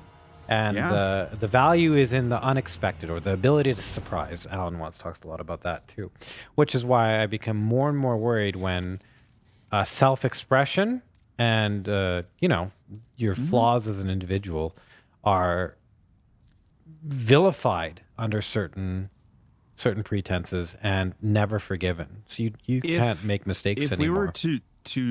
If somebody were to just like hit the nuclear launch button on Twitter, the world would be 25% better tomorrow. Like, seriously, like on Twitter, if that one platform were to just like go away. I never go on Facebook, so I assume it doesn't exist anymore. We don't need to blow that one up. It's fine. That's as long as it's, okay. People want to catch up with their family and all that kind of stuff. Yeah. But just like an open platform where you're trying to impress people online, like what you're doing here is like you're actually engaging. You're actually creating content. You're not farming for likes right now, right? You're not farming for retweets or doing all this other shit. That's why when we have client workshops and we're talking about growth, I hate Twitter. I don't care what you guys do with I want you to upload onto YouTube. Yeah. If you like to do stuff on Instagram, I want you to do that. I'm even okay with you guys doing shit on TikTok if that's what you want to do. That's fine. But Twitter is a pointless piece of shit platform, and I wish I never had to use it. Yeah. And I wish it didn't exist. That's great. All our Twitter sponsorships are gone forever now.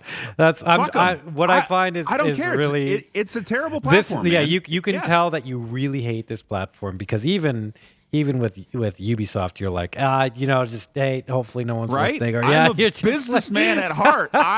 If I need to make money, I need to make money. Yeah. Now, that being said, when we do brand deals, often one of the deliverables is a tweet. It's very low cost. You can just be like, ha, blah, blah, done. Yeah. All right, cool. Like, I do like having that.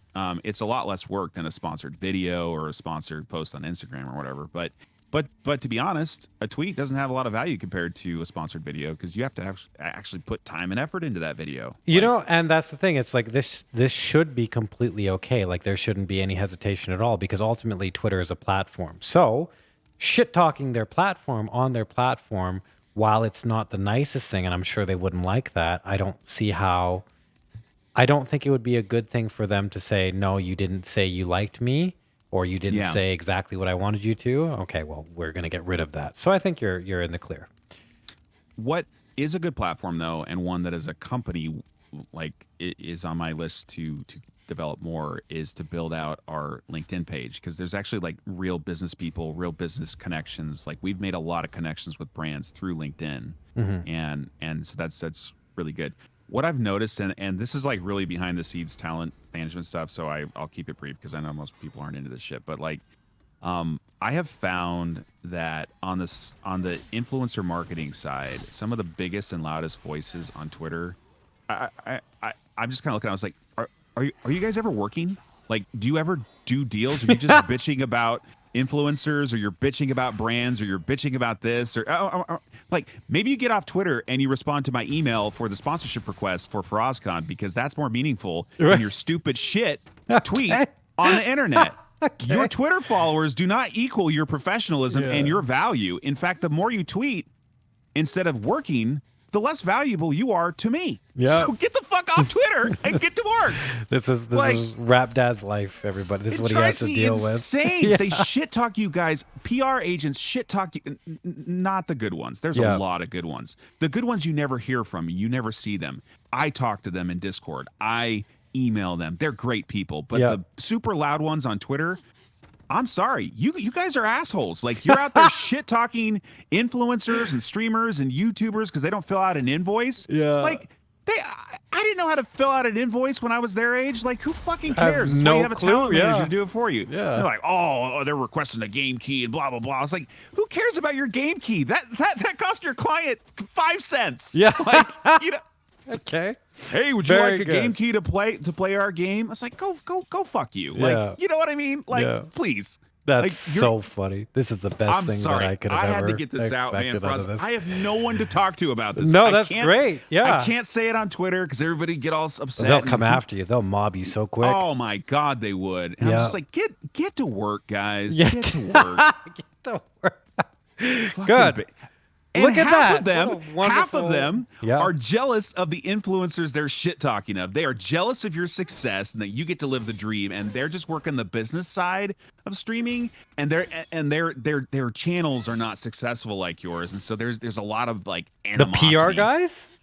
Some of them. Some of them. Yeah. So Yeah. you have some people in mind. They're all side streamers and all this. They're always streaming themselves, and they're like retweeting from the company accounts, and they're like doing all this kind of stuff. And I'm like, hey, like half of their viewers are in there trying to get a game key or a sponsorship from these people, and yet they're like, you can tell at their core they actually want to be influencers themselves, but it reeks. That's what they say. They're Insecurity is the strongest perfume. That's what it is. They want to be the quarterback, but they're the water boy. They're the And so water it's boy. Like, it's just like, okay. then be the quarterback. Like, it's hard work, man. Yeah. You know? Yeah, you can't just be the water boy. I'm my really God. liking this. I like the I'm sorry, Oxy said it. Faraaz. Wrapped at Unleashed. No, I think this is great. This is wonderful. This is the content, and this is also what people like. The genuine and unfiltered takes that people have in different parts of the industry and different parts of the world. Because you don't get this anywhere else. Like, no one can do what you're doing right now. Only you can, because it's coming from you. I think that's great. That's cool. I like that. I'm happy you did that. I'm really nice with brands and publishers and devs. Like, I will bend over backwards for these people. Yeah, But it's true. Not the ones that are allowed on Twitter, because they should get to work. And speaking of work, it is flame worker time, guys. Yeah, okay. You're going to be quiet for me? Yeah. Thanks. I don't need it, but I appreciate it regardless.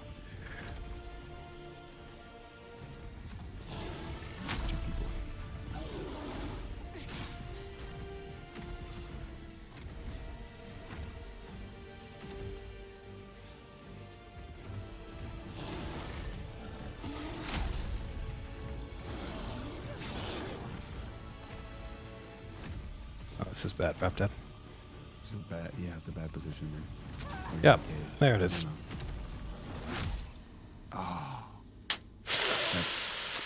That Got is a stuck. tough fight, man. I got That is, stuck. So what happened there is, like, if Yeah. I had any other RNG other than his quick swipe, I would have been fine. But he just decided to quick swipe.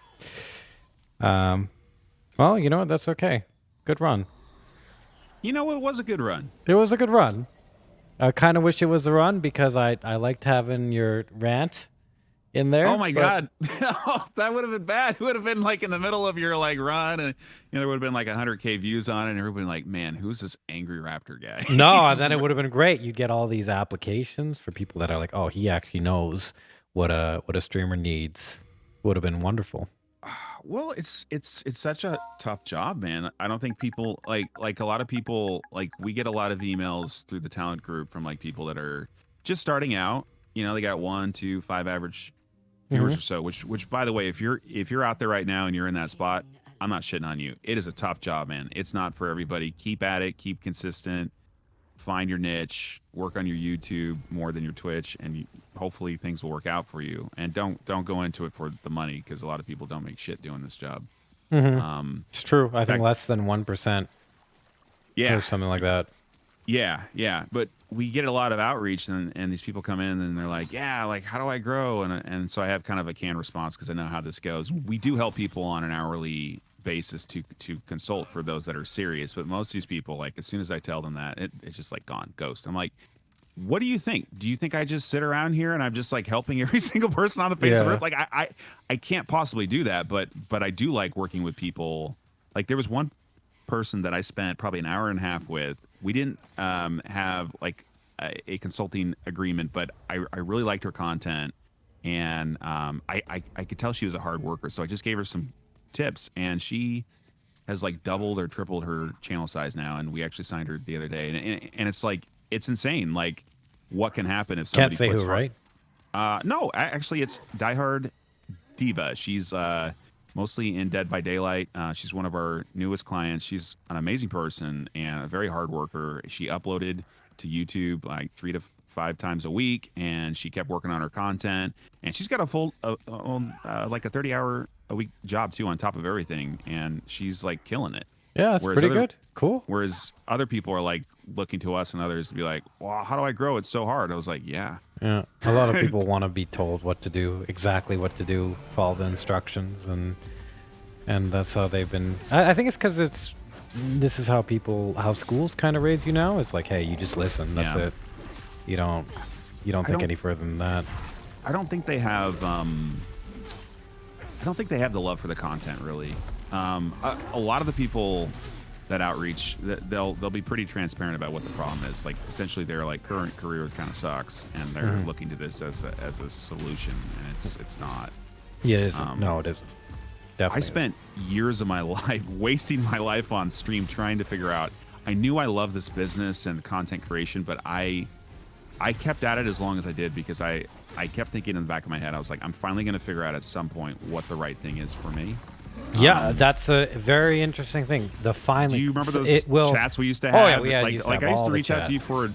for advice. I used to be like, Faraaz, I don't know what I'm supposed to do, and he's like, well, you can do the hitless run if you want to, but it's fucking painful. Do you want to go through that pain? And I'm like, no, I don't actually. Yeah, I remember because it'd be me and Squilla, and Squilla and I give very different advice. And I remember Squilla Yeah. be like, just keep at it. You just keep on grinding, and you just do this and do that, and you have to appreciate Yeah. the little things, which is all technically true, but Yeah. it doesn't show the other side of the spectrum, which is the reality. In that, hey, look, if this is what you want to do, you have to make sure you actually really want to do it, and that you Yes. can do it in a way that is in line with the parameters of what makes you successful, which is why a lot of people that are a certain way do fairly well on Twitch, and then certain people, no matter what you do with them, they will not. There's no hope. There's no Yeah. hope. And it's not that they can work at it or they can't. It's just that, well, it's that they can't. It's that they're, unless you come across some tremendous stroke of luck, the channel's not going to grow.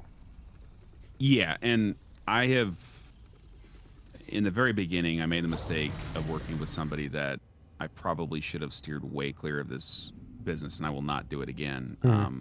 It's just like there's some people that you could just tell off the bat they just don't have it, and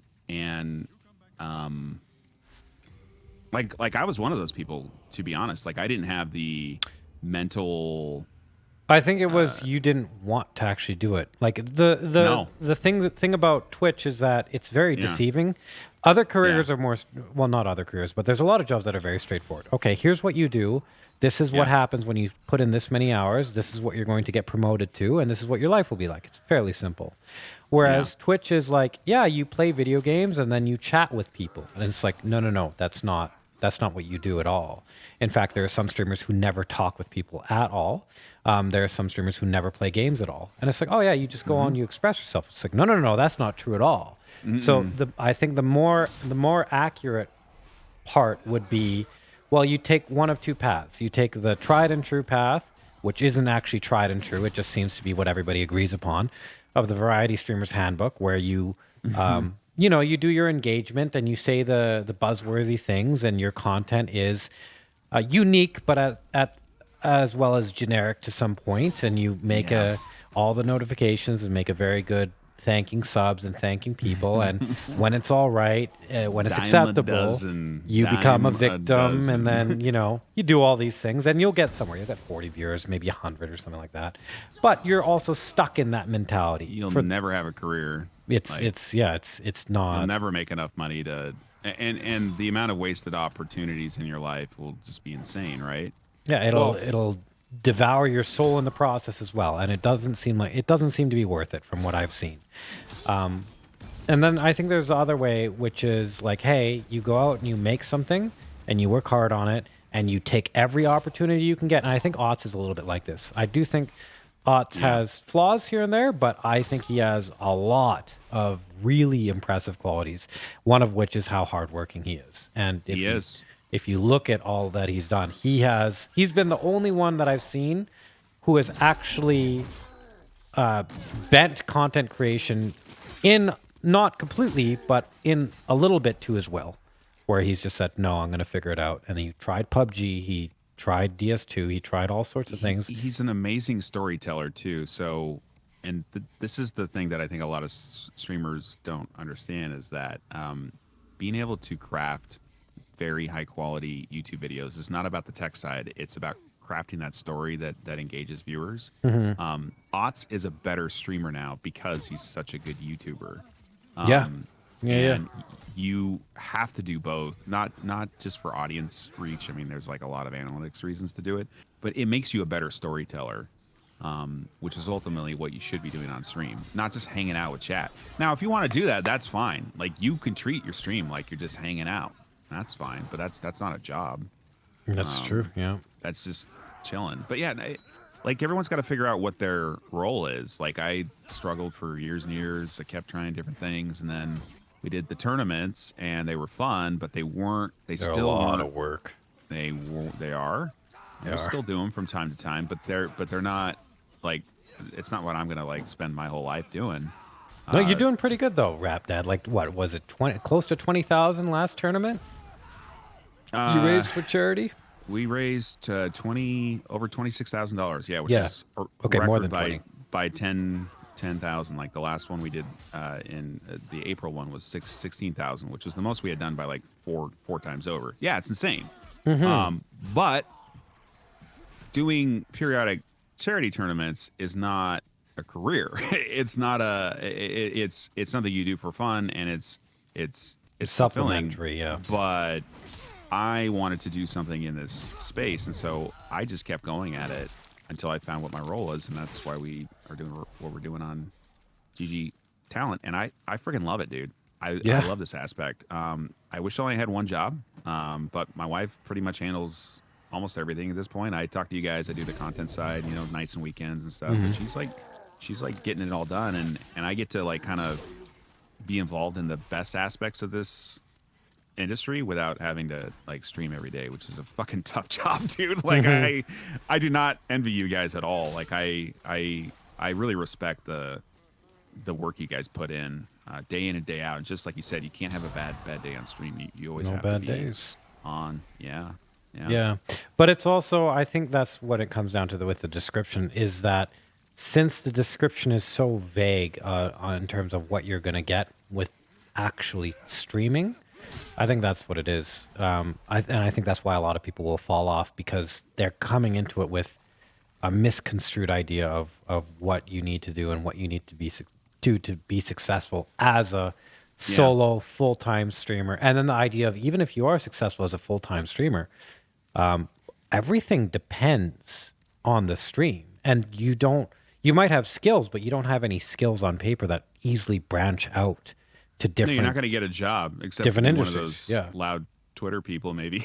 But, community manager is the only thing I've seen, and it's like, which is fine. That's fine. I don't think it's super high income. I don't think it's what people went into streaming for. But it's a good job for somebody who likes gaming and likes to interact with the world. But So it's like the risk you're taking. So the risk you're taking is Yeah. massive. The things you have to lose if you invest a sizable amount of time into streaming, it has to deal in with your a youth, massive opportunity right? cost. Yeah. Yeah. You're literally Could have gone to losing your life. university, could Yeah. have developed your career, could have got married, could have kids, but Mm-hmm. instead you're losing sleep all the time and you're struggling. And yeah, You got anxiety, you're pandering to people that you're you don't always necessarily on. like. Yeah, You're always always on. Oh, like the life streamers, I the what's it called? be- Just chatting mobile where yeah. they just stream their live streamers. God, that must be terrible. And when do you ever stop thinking about it? Like because of the business now, I can't stop. Like I'm always thinking about it. Mm-hmm. Even if I'm not working, which I usually am, like I am thinking about you guys. I'm thinking about what deals we're working on. I'm thinking about your growth. I'm thinking about what we could like it's just like Numbers, it's games, Twitch nonstop. policies. Yeah. Oh, it never ends. You could work until you're dead. Like there's no end to it, which is kind of cool, but not at the same time. Yeah. Aries brings up a good question though. He's asking kind of like a ballpark median income for a Twitch streamer. That is so like I would say, and this varies channel to channel, but you can't really make any decent income until you can put up about 300 to 500 average viewers. If Twitch is all that you're doing, like, and that's not like rich. That's just like decent, right? Yeah. You get YouTube, you can get ad revenue there if you work hard there. That's perfect.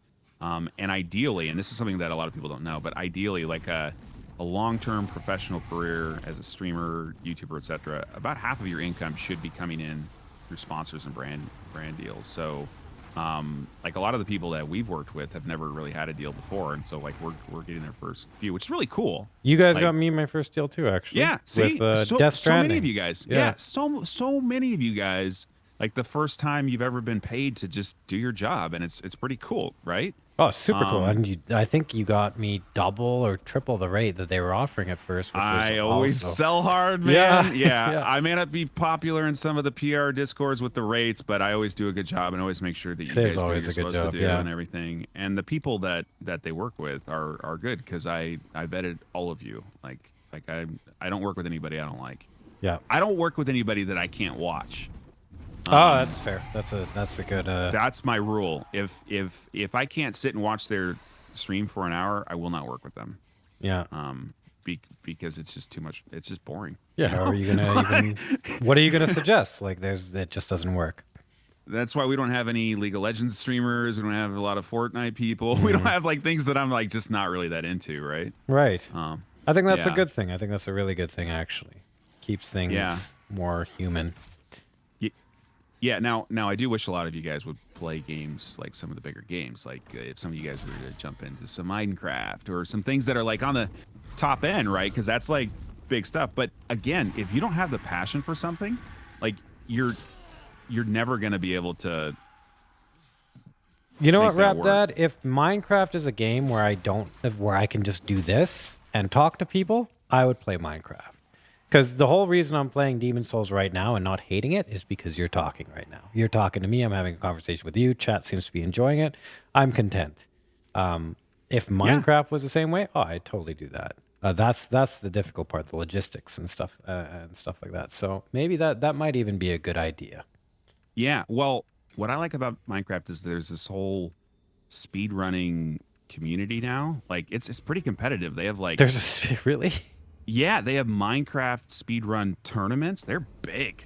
Like there's some guys out there like small ant and like and a lot of them tend to play Mario too because it's kind of like I don't know, it gives a similar vibe or sometimes they Really? do some Mario Zelda and runs Minecraft? too. Yeah, Oh, so just Nintendo maybe? Yeah, just kind of like that and I just think there's huge potential there just because it's like the game's been around since the end of time. Younger people like it. Older people like it that have grown up with it. It's like it asked me like what is the number one game for like a non-PvP type streamer? It would be Minecraft 100%. Mm-hmm. And then probably World of Warcraft, but Now, audience-wise, yeah. isn't it just? I'm curious because I don't follow these things, but isn't it just lots of shit kids just swarming? No, well, it's just like anything else. You have to cultivate your An community. audience, right, Yeah, yeah. So if you allow shit kids in there, then that's what you have. Like, think of the growing pains that Hob has to go through with his channel growing as much as it has. Oh, Now you boy, get shit yeah. kids in, right? Yeah. And he's been banning people on stream, doing some really Has great he? stuff. Yeah? Oh yeah. Hey, Oh yeah. very good. He's not fucking around anymore. He's banning people. He's giving them shit. I'm like, yeah, finally. Like Good, That's what has to happen. You have to set limits, and it's interesting. Like a smaller streamer will always be anxious about banning somebody who's like in their chat all the time because they're like, oh, but if I ban them, I'll have one less viewer, and then it won't be growing. It's like, yeah, but that shit kid in your chat is probably keeping a lot of other viewers out of your chat. So Yeah, there's a cost to it. Yeah. Now, when you're like XQC or, some mega channel, it's going to be shit chat. Who fucking cares? Like, when I used to watch the doc on Twitch, I would just close chat. I would never look at it. I don't give a fuck what those people have to say. I'm like watching doc because he's funny. Like He's gone. He's on YouTube now, right? He's on YouTube. He's doing better than ever, which is pretty cool, actually. Yeah. I don't cool. recommend streaming on Facebook Gaming. I don't get why people have done that other than exclusive contracts. But I think YouTube streaming has there's some benefits to it. Yeah, financial viability. Their chat sucks though. They're Yeah. like chat. Their UI and their emotes suck, and so like Twitch is definitely the better live platform. But you can have both. You can have this for live, and you can have your YouTube videos on the VOD. So it's like you don't have to choose. Anyway. No, Yeah. I think you've done a good job. You don't like let shit kids go. Like you actually take it to the extreme where you're just like, or I shame them. yes, you actually, yeah. Yeah, there was something I decided oh fuck, I got hit. There was something I decided a long time ago, and I don't know if it was good or not. But I was being passive for a while, being like, okay, I'll just ban you, or okay, I'll just do this and stuff. And then I started to get really annoyed, and I was like, you know what? If you said this to me in person, you would feel some sort of shame. And I know that you're sitting behind a computer and no one can see you, and you're in an environment of like whatever, people that don't know you. But I'm going to basically enact the consequences of what you would do if you were to do this in person. And so that's what I've tried to do. Like, hey, why would you say that? Oh, I'm sorry. No. Like, you take responsibility. You tell me why you said that, and then maybe they won't do it again. Yeah, right. No, you just have to set the example. And look, I like meme chats like anything else. I go and check out Elias. I check out, Dis has pretty meme chat a lot of times. Not that bad, but they're memeing hard. I enjoy their chats actually. Like I enjoy all the Keck W's, and because I'm a troll at heart, so like I actually feel at home there. But that's because the host is okay with it, right? But if they're not, then they need to lay the law down and ban the shit kids. What's going on, Kerchak? Hey, Kerchak. Yeah, no. Yeah, I actually like our Among Us Sundays are exhausting, but they're a lot of fun, man. I actually did miss it today. It was weird. It's a weird feeling. Yeah. I think in terms of level of investment, there's definitely people who are like, I really like it, and with you, I can't tell. But so to hear that you did miss it, I'm like, oh, that's nice. I'm glad you missed it. I think it's really good content with the team that we have. I think we have good chemistry, and I think we work well, and I think it hopefully it's fun for chat. Yeah, it should be. I think it is. The videos that Rebs are making are really good too. I wanted to make a video from of a compilation of everybody, not just me. I'm gonna ask her if she'll do that, but yeah, there are some really funny things. Like it is fun. It's a game that's fun, and it's fun because of the people, not necessarily just the game, which is the game's pretty good. simple. It is, not yeah, a lot super to simple. It. Yeah. Just kind of walk around and kill each other, and then pretend you didn't. It's chill. I think the biggest problem on the content side is that not everybody has the ability to get 10 people together and actually play the game. So if you haven't actually played Among Us yourself, it is not as fun to watch.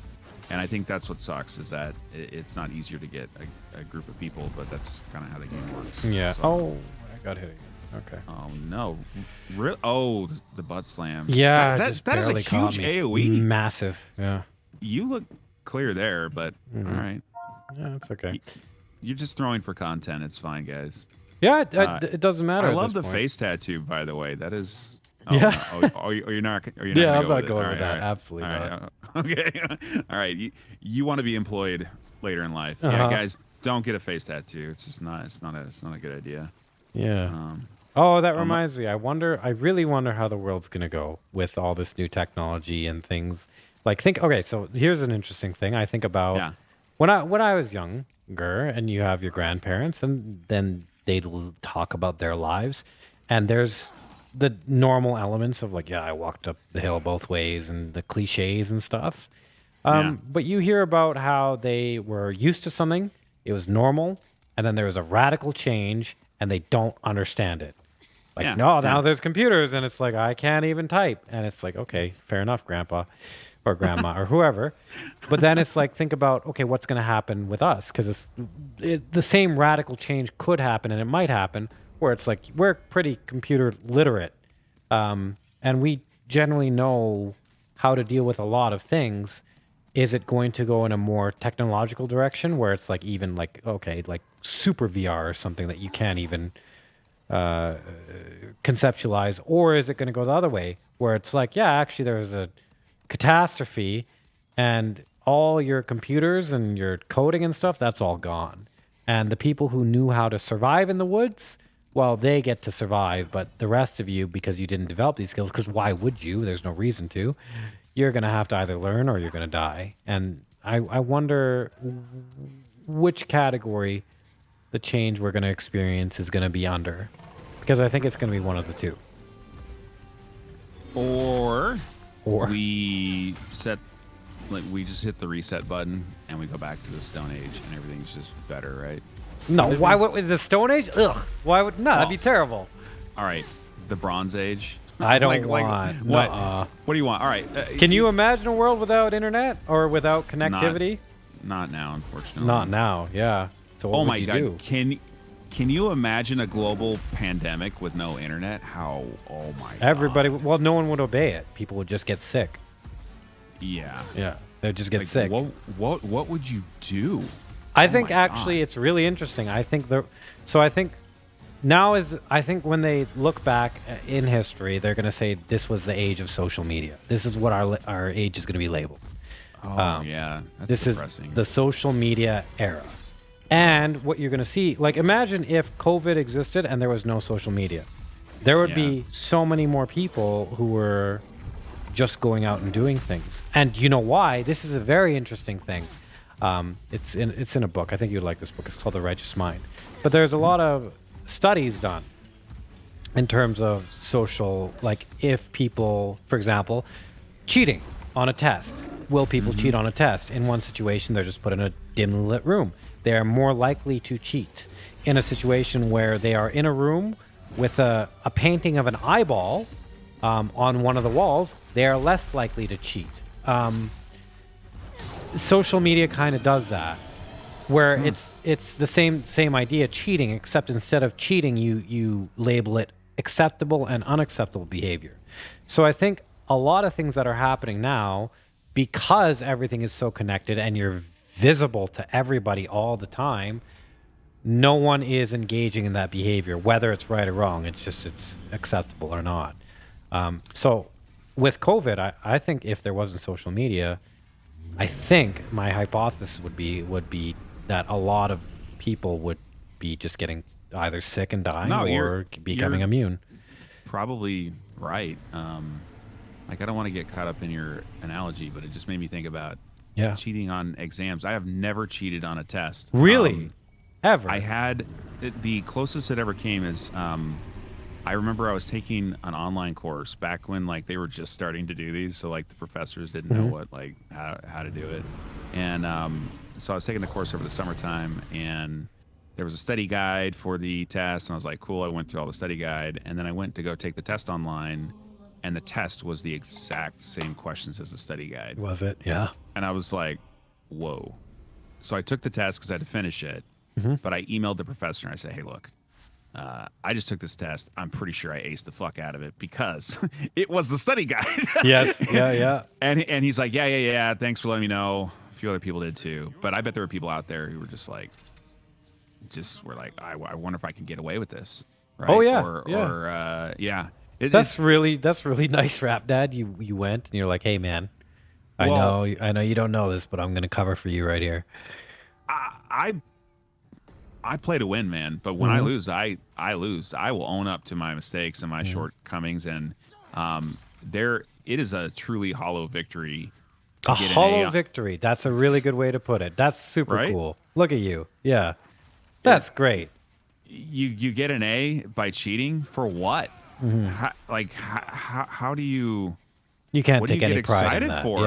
Yeah. You got by. You know, it's like I would rather get a C plus and realize, man, I fucked up. I got to get better. Which, by the way, if you're a C plus student, that's fine, guys. You always got to put the disclaimer. I'm like, well, I realize for some people that's like a passing grade. Like I'm type A perfectionist. Yeah. An A minus was fine, but anything less than that, and I was upset. You're college, like I would rather do this and that, and like, what if I failed out of school? By the way, if you fail out of school, you're completely okay. I don't hate you as a human being or anything. Yeah, no, I didn't graduate from high school. What? So yeah, really? No, I played too much StarCraft Brood War. No and Diablo way. 2. And now you're a Wall Street guy. Look at that. I went to college. I had to go to community college for 2 years. I got straight A's. I transferred to the University of California, and went to grad school and did well there. And yeah. Look at that. Raptad's one of those people that you hear about in the motivational speeches where it's like, I'm like a second chance kind of guy. Like my parents actually didn't even know that I wasn't graduating. I actually didn't really let them in on it, and then they actually took me on my first trip out of the country or second trip, I guess, to London. It's the one and only time I've ever been there. It was an amazing trip. It was a graduation gift, and now that was dishonest. A graduation gift. Wow. But that was because I didn't know how to tell my parents. It wasn't because I was cheating. Yeah. It was just like I just didn't care about school anymore. Just lying, not cheating, just lying. I love video games, man. My friend John and I, like he graduated, but he had to go to like a continuation school because his grades were so fucked. Like mine were so close. Like if I had literally just taken 3 courses in the summertime in high school, been fine. I would have graduated. I was three courses short of a high school degree. It was like PE, freshman English, and some bullshit science class. Yeah. And I was given multiple chances to go back and like adult ed during the summertime and take it. Yeah. And then the more I sat there, I'm like, who fucking cares about high school, dude? Yeah. Like, it's stupid, you know? Fair enough. Okay. Yeah. Every person I tell about this, they're like shocked. And it's like, well, then how did you go from there to going to college? I just worked hard, man. No. What was the shift? What was the shift from? So to go to community college, you need to be 18 years old, have a high school diploma, or you need to be either 18 years old or have a high school diploma. And at the time, you had to be able to afford. Oh man, the Zoomers out there are going to lose their mind. It was $11 a unit to go to class, so you could take a class for $33. What the fuck? Yeah. Holy shit. So, but how do people get paid? $33? Well, tax money, man. Like okay. Yeah. That was back when the government actually. Anyway, I don't want to go down that path, but yeah, it was. Sure. It was when my dad went to college, it was free. Yeah, my dad too. It was free in California. They paid him actually to go to college. Exactly. Yeah. And not on scholarship, not on like an athletic or anything. It's just like you just go to college. Yeah. Like, that's what you do. Yeah. Higher learning. But less people went there. Costs were cheaper. Things were different. Whatever. But yeah. So I just went and I worked super fucking hard because I knew that mattered. I knew high school did not matter. So you could get in there without the high school diploma. Yeah. I was 18. I just signed up and I got on a transfer. So high school literally didn't matter for you. No, it didn't at all. And here's the kicker too. So I knew like sophomore year in high school that my parents were not going to be able to afford to send me to a big school. So I knew I was Yeah. probably going to have to go to a community college first to save money the first couple of years, and then transfer to a big school. And, which is where I took on a shit ton of student loans that I'm still fucking paying off to this day. And fuck student loans, Really? but yeah. Well, I'm at a point where we could pay them off pretty quickly now, You so could it's- if you wanted to. It's just But, like- smarter not to, I'm assuming. but yeah, because the interest rates are so low, and I just don't care. But yeah, it's I didn't come from a rich family. Like, I'm white, so obviously I have, you know, like my life Don't say socially it. Don't is. say it. Don't say it. I didn't say the word. Good. I'm just saying I'm a white guy, and like Yeah. in terms of like demographics, I have it the easiest of anybody in the world. So like Okay. I'm just saying, like, it's not like I'm discriminating against or anything, but Mm-hmm. like but I didn't come from a rich family. Yeah. And so in fact I make many times over what both my folks made ever, and they're very proud. Well, yeah, like they're very proud of what I've done, and it's just hard work. Like, you don't like, I'm not trying to pull this like bootstraps thing, because I think that's dumb, but like, Yeah, you don't have people to who- worry. You are completely safe to say whatever. No one's Yeah. gonna. No, No one's like, gonna people get in on you. People who work hard can succeed, and even if you don't have every advantage. Like, yeah, like I had a single mom growing up. She wasn't paying attention that I was playing StarCraft and Diablo till 3 a.m. with my homies, and you know, it was like I would not do that as a parent. Like, if my kid were doing that, I would be all over his ass. But it's like, Yeah. it was like, you know, it was just a different. Well, no, that's different kind of lifestyle, that's yeah. super interesting, Rap. That. So you basically said, okay, high school doesn't matter. Now, did you know at the time that you could get into college without a high school diploma? Yeah. So, unfortunately, my dad kind of like gave me the rundown a few years before that about how it worked, and then I figured that out, and I was like, I feel like he did that because he was just like, all right, I can't afford college, so I'm just gonna like let him know, kind of like what the run, what the options are. But he did help me. So he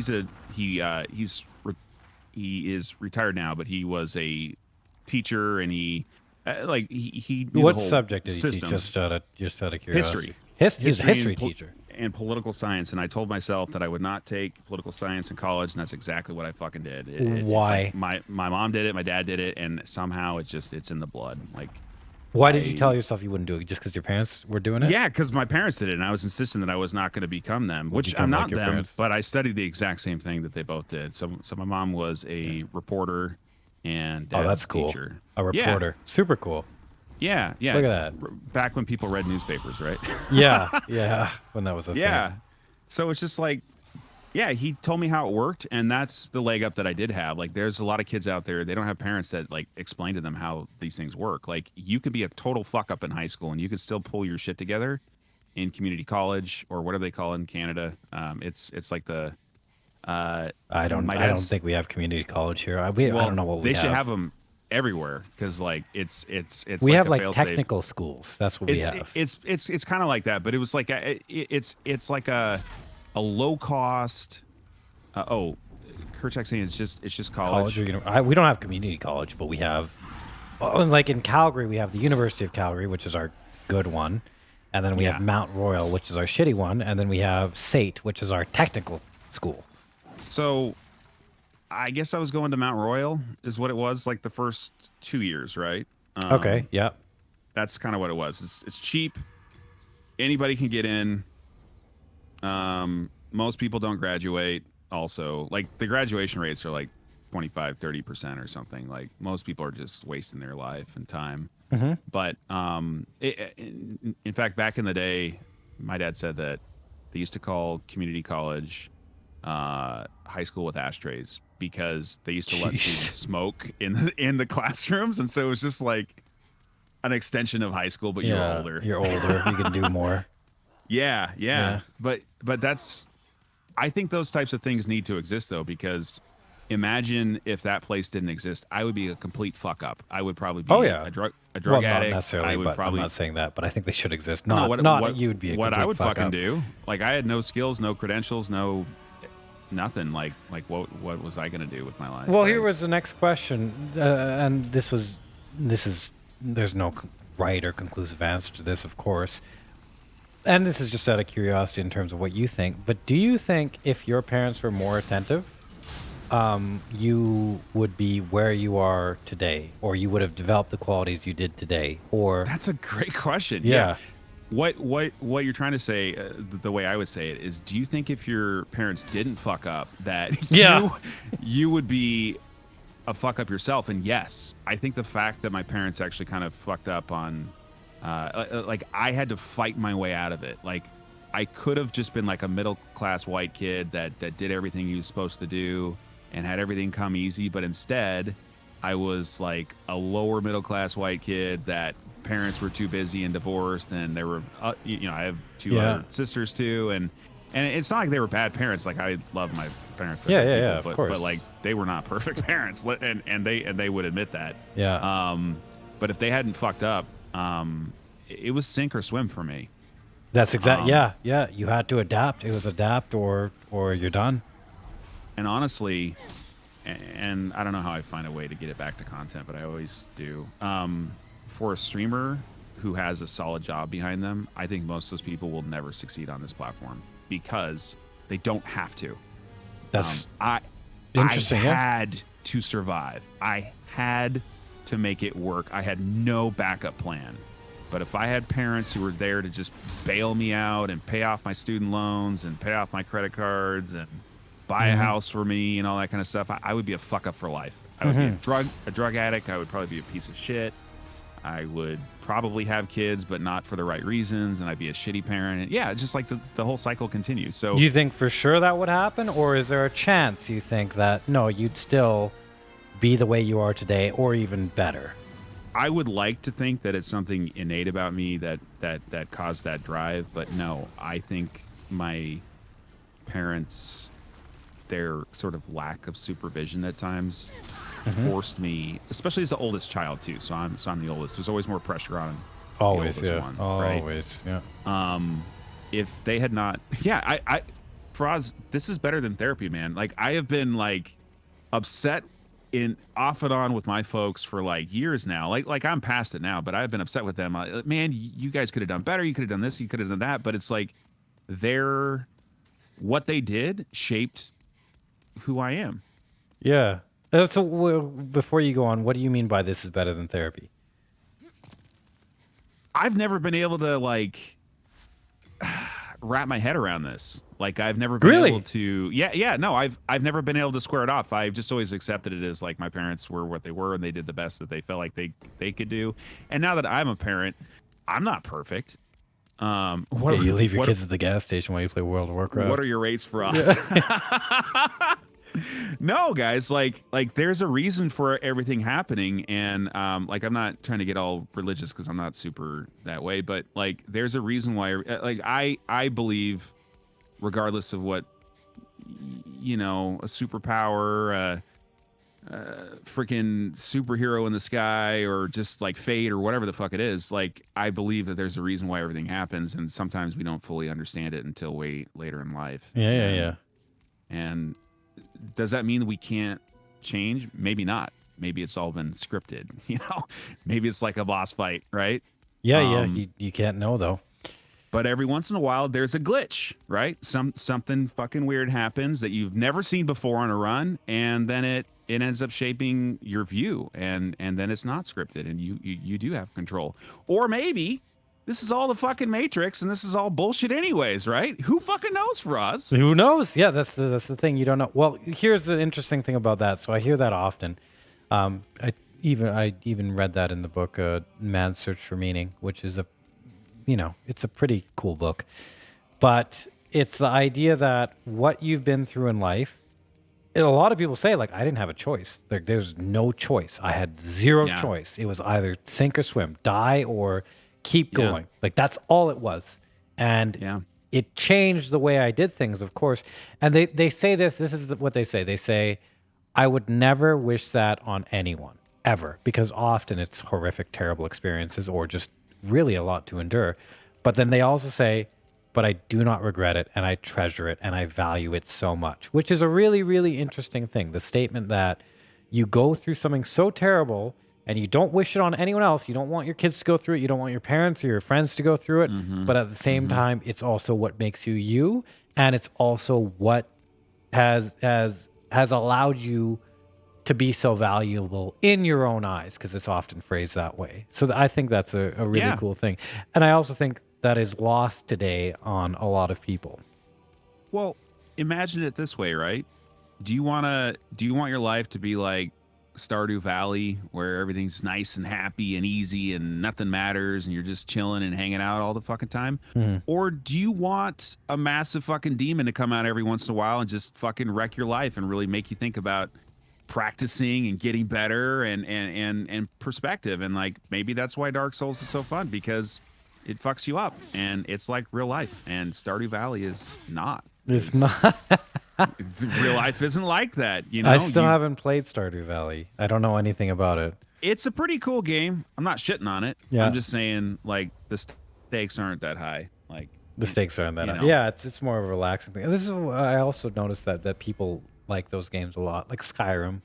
I noticed they just like to sit and play Skyrim or Minecraft or I guess in this case Stardew Valley.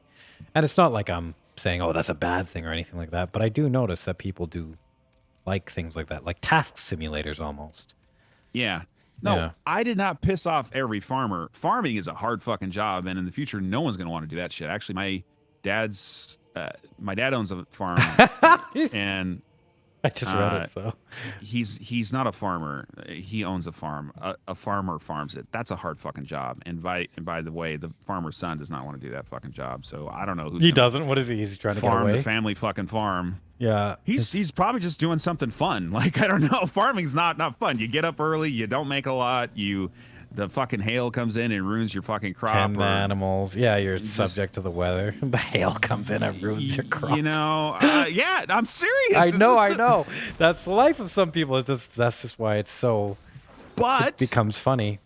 We used to have to do shit like that to survive, right? Mm-hmm. Like, we used to that was actually an improvement over what it used to be. It was like that, or like pick berries off a bush and hunt deer. You know, it's like, you know, it sounds better than that, but yeah, I mean, that's a hard fucking job. Playing That is hard. Stardew Valley is not farming, guys. That is just chilling. That's definitely not farming. Yeah. No, I know. And that's what I think. Oh, it's like, have you seen Interstellar? Yes. I Yeah, so that's kind of what Great. I think that's kind of what they did. I can't remember the movie, and Interstellar, spoilers for anybody who wants to see it and hasn't seen it, even though it's been out for many years. It's amazing. Yeah, Watch it. I think that's what happens is they go through like an apocalypse, and then they have to start farms and stuff again for crop because they're all eating corn or something. I can't Yeah. remember, but I wonder if that's a potential, you know? It's all super interesting stuff. Yeah. No, it's like that's real life now, right? You know, Yeah, just yeah. back to the Faraaz, I've had so much fun talking to you, man. I had a lot of fun talking to you as well, Rap Dad. I feel energized by it. I'm happy you came on to talk to me. Yeah. You and I can and have talked for hours. Getting off the phone with you is like used to be impossible. We would just keep going and going. We'd have long talks. I can't wait for a lot of reasons for the pandemic to end, but I want to see you. I'm going to force you to come to TwitchCon or whatever the fuck is, and it's because I've never seen you in person. I went to last TwitchCon. I know. And then I you did didn't. not. You didn't come. You did offer me your was- one of your houses or something though. We were like in the area. It was weird. I don't remember what the fucking context was, but yes. And I don't have multiple houses. I have No. one house, but Yeah.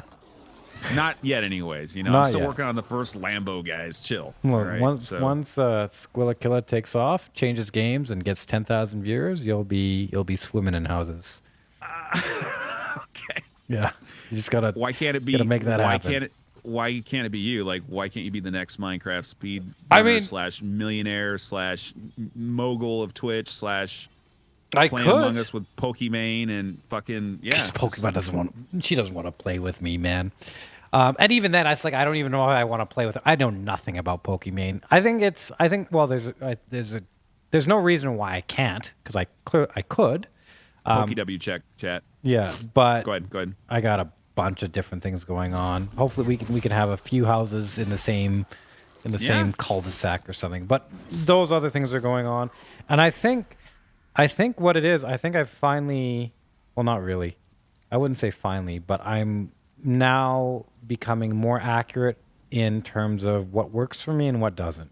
Because I think with streaming, you really have to do what you enjoy. But you also have to adhere to certain rule sets that are present. Like, for example, gaming content. You need to make gaming content. But if I'm able to, I don't know, make gaming content while talking to people or discuss issues or I don't know, just share perspectives. That's stuff I've always enjoyed doing. And that's actually what I wanted to do in the first place when I came to Twitch. I had a friend, his name was Josh. We played so much StarCraft 2.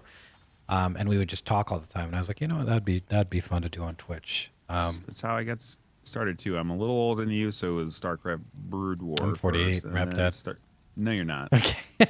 I know how. I actually know exactly how old you are, but I will not tell you, chat, unless you give me $1 million. There you go, chat. $1 million. I gotta share some of that money with you too, I guess. I'll take 100K. That'd be fine. 100K? 100K. And then right, you invest the rest in my future. Perfect. Well, remember, I can't give you recommendations, but Yeah. we can find a qualified financial advisor. Okay. Yeah, sure, yeah. That's what it's all about, chat. Knowing what you know, knowing what you don't know, and knowing the difference. Mm-hmm. Don't do things you don't know about. Figure them out first. Don't do things that would make you hate yourself. How about that one? Exactly. Yeah. And subscribe to FarazCon Tier 3. Otherwise, my village doesn't get clean water. That'll make your pee-pee bigger. That also happens if you're into that. That's right, why Faraz. I have a tier 3 sub to myself, actually. Yeah. Yeah. That's actually a good reason to have one. Yeah. Yeah. No, I love it, man. All right. Well, thank you for Yeah, thanks for talking to me, Rob Dad. hanging out. I'm I gonna had fun.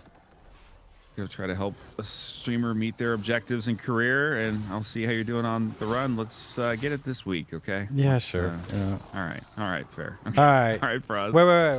Wait. Yeah. Did you guys like having Rap Dad on? 1-1 if you did. 2-2 if you didn't, which if you put 2-2, man. And would you like to have him on again? Did you enjoy the conversation? There you go, Rap Dad. Look at that. What a nice send-off, huh? Man, I would love to be back on the show, Fraz. Thank you. Sure. Yeah, that Thank was you. good. Thanks for talking to me. That was great. All right, my friend. I'll talk to you soon. You have a good day. Bye. Bye.